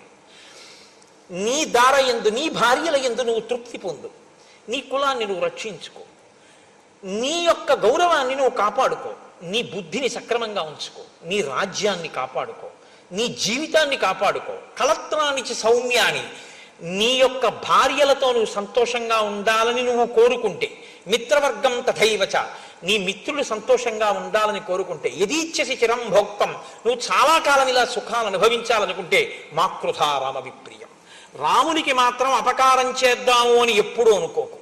నేను ఒకప్పుడు మృగరూపాన్ని దాల్చి ఇంకొక ఇద్దరు మిత్రులతో కలిసి రాముడు అరణ్యవాసం చేస్తుండగా వెళ్ళాను. రాముడు కూర్చుని ఉన్నాడు. అప్పుడు నేను అనుకున్నాను, ఇప్పుడు తాపసి కందమూలాలు తింటున్నాడు, చాలా కాలమైంది కదా, అప్పుడు మానవాస్త్రం పెట్టి కొట్టాడని గుర్తు తెచ్చుకుని ఒక క్రూర మృగం రూపంలో ఉన్నాను కాబట్టి ఇప్పుడు నన్ను ఏం చెయ్యగలడని రాముడి మీదకి పరిగెత్తాను. తాపసం నియతాహారం సర్వభూత హితేరతం సోహం వనగతం రామం పరిభూయ మహాబలం. ఆయన బలాన్ని తిరస్కరించి ఆయన మీదకి మృగరూపంలో పరిగెత్తాను. తాపసోయమితి జ్ఞాత్వా పూర్వవైరమనుస్మరం, అప్పుడు నన్ను అస్త్రం పెట్టి కొట్టినటువంటి విషయం నా జ్ఞాపకంలో ఉంది, ఇప్పుడు ప్రతీకారం తీర్చుకుందామని వెళ్ళాను. అభ్యదానం హి సంక్రుద్ధ తీక్ష్ణ శృంగో మృగాకృతి, నేను వాడి అయిన కొమ్ములతో మృగరూపంలో ఉన్నానప్పుడు. జింఘాసుర కృత ప్రజ్ఞ తం ప్రహారం అనుస్మరన్, పూర్వపు దెబ్బ స్మరించి ఇప్పుడు రాముణ్ణి చంపుదామని వెళ్ళాను. ఆయన ఏం చేశాడంటే వాడి అయినటువంటి బాణములను ఎక్కుపెట్టి ప్రయోగించాడు. నాతో వచ్చినటువంటి వాళ్ళు అక్కడే ఆ బాణపు దెబ్బ గుండెల్ని చీల్చి చంపేసింది. నేను అటు ఇటు తిరిగి ఆ బాణపు దెబ్బ తప్పుకుని పారిపోయించాను. బాణం నాకు తగలలేదు, కానీ ఇహ ప్రవ్రాజితో యుక్త తాపసోహం సమాహిత, ఆ రోజు పారిపోయి వచ్చిన వాడిని అప్పటి నుంచి ఓ పర్ణశాల కట్టుకుని తపస్సు చేయడం మొదలెట్టాను. ఇహ బయటికి వెళ్ళటలేదు. ఎందుకు వెళ్ళటం లేదంటావేమో, వృక్షే వృక్షే చ పశ్యామి చీర కృష్ణాజినాంబరం గృహీత ధనుషం రామం పాశహస్తం ఇవాంతకం. నేను ఎక్కడికన్నా బయటికి వెళ్ళాననుకో, వృక్షే వృక్షే చ పశ్యామి చీర కృష్ణాజినాంబరం, ఇలా తలెత్తి చూస్తే ఏ చెట్టు మీద ఏ కొమ్మ మీద చూసినా సరే నారచీర కట్టుకుని చేతిలో ధనస్సు పట్టుకుని రాముడు కనబడుతూ ఉంటాడు. ఎన్ని చోట్లని పరిగెత్తను, ఎక్కడికి పరిగెత్తినా రాముడే కనబడుతూ ఉంటాడు. అంటే ఆయన భయంతో ఈ స్థితిని పొందిన ఆయనకి మాత్రం రామదర్శనం అవుతోంది. ప్రతి చోట రాముడే కనపడుతున్నాడు. వనం కనపడటం లేదు, రాముడు కనపడుతున్నాడు. విశ్వం కనపడలేదు, విశ్వనాథుడు కనబడినట్టు, లోకము స్థానంలో లోకేశ్వరుడు కనపడినట్టు ఆయనకి రాముడే కనపడుతున్నాడు. కానీ భక్తితో మాత్రం కాదు. కాబట్టి ఇహ నాకు వృక్షే వృక్షే చ పశ్యామి చీరకృష్ణాజినాంబరం గృహీత ధనుషం రామం పాశహస్తమివాంతకం. పైగా ఎలా కనపడుతున్నాడో తెలుసా, చేతిలో యమపాశం పట్టుకున్నటువంటి యమధర్మరాజు గారు ఎలా ఉంటాడో అలా కనపడుతున్నాడు. అంటే ఎప్పుడు కనపడ్డా రాముడు ప్రసన్నమూర్తిగా మాత్రం కనపడలేదు, క్రుద్ధుడై కనపడ్డాడు. ఆయనకి కోపంతో కనపడ్డాడు, రౌద్రంగా కనపడ్డాడు. అంటే ఈయన చాలా భయంతో కూడినటువంటి స్థితిలో ఉన్నాడు తప్ప తక్కువేమి మనకు రాముండొక్కడుండు వరకు అన్న స్థాయిని మాత్రం పొందలేకపోయాడు. అంటే గతం యొక్క అనుభవాలు ఇంకా ఈయన్ని వెంటాడాయి. అపి రామసహస్రాణి భీత పశ్యామి రావణ రామభూతమిదం సర్వం అరణ్యం ప్రతిభాతిమే.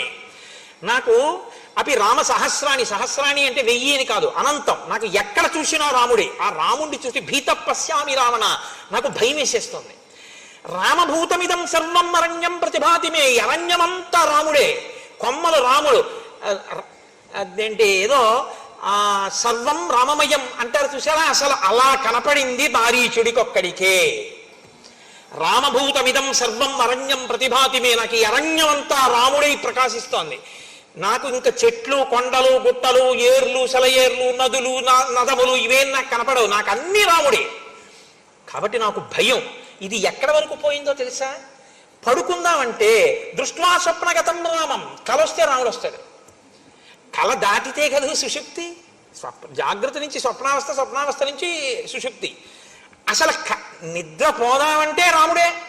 అందుకని నేను నిద్రపోయి చాలా కాలం అయింది. పోనీ జాగృతిలో ఉంటే రాముడే. కాబట్టి ఇప్పుడు నేను రాముడి నుంచి తప్పించుకోగలిగిన స్థితిలో లేను. నేను ఎప్పుడూ రాముడు అలా చూస్తుంటాడు, నాకు అటువంటి రాముడు కనపడుతూ ఉంటాడు. నేను అలాగే భయం భయంగా ఒక చోట నక్కి ఉంటాను. నాకు ఎంత భయం పట్టేసిందో తెలుసా రాముడంటే? రావణ రకారాదీని నామాని రామత్రస్తస్య రావణ రత్నాని చరధాశ్చీమాత్రా సంసంజనయంతిమే. నా దగ్గరికి ఎవరైనా వచ్చి రాతో మొదలెట్టినటువంటి అక్షరంతో ప్రారంభమైన పదాన్ని పలకబోయి రత్నం అందామని అన్నారనుకో, నేను పారిపోతాను. రామ అంటాడేమో తర్వాతని.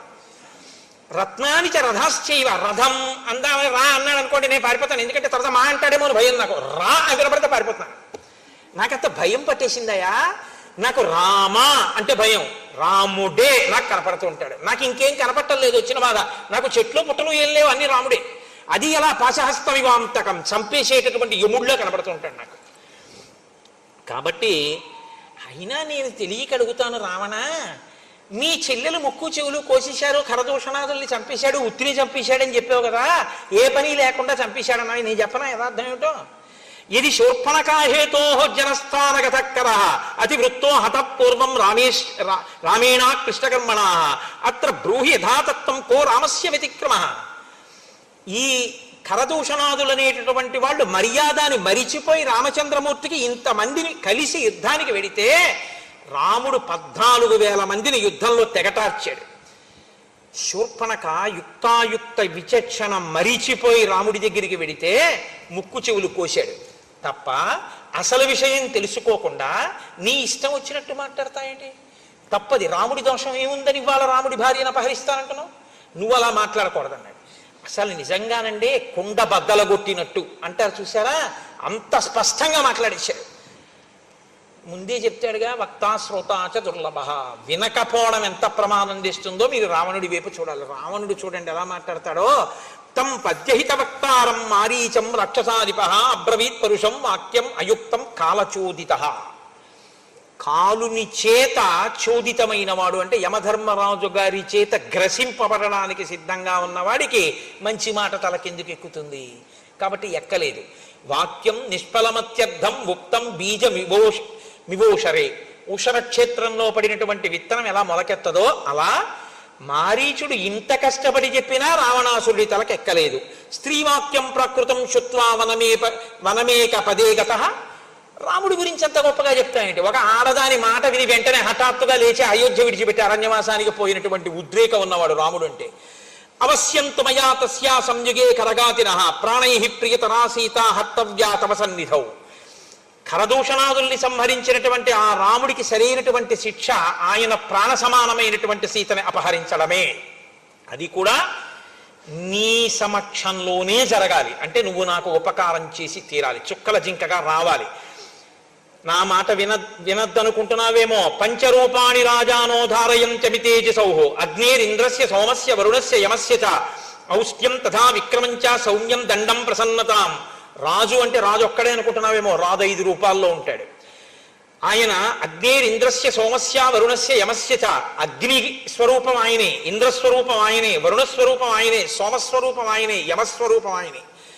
5 రూపాలలో ఉండి అగ్నిలా తీక్షణమైనటువంటి స్వభావాన్ని, ఇంద్రుళ్ళ పరాక్రమాన్ని, చంద్రుళ్ళ ఆహ్లాదకరత్వాన్ని, వరుణుళ్ళ దుష్ట నిగ్రహ లక్షణాన్ని, యముడిలా ప్రసన్నతను సంతరించుకుని రాజు ఉంటాడు.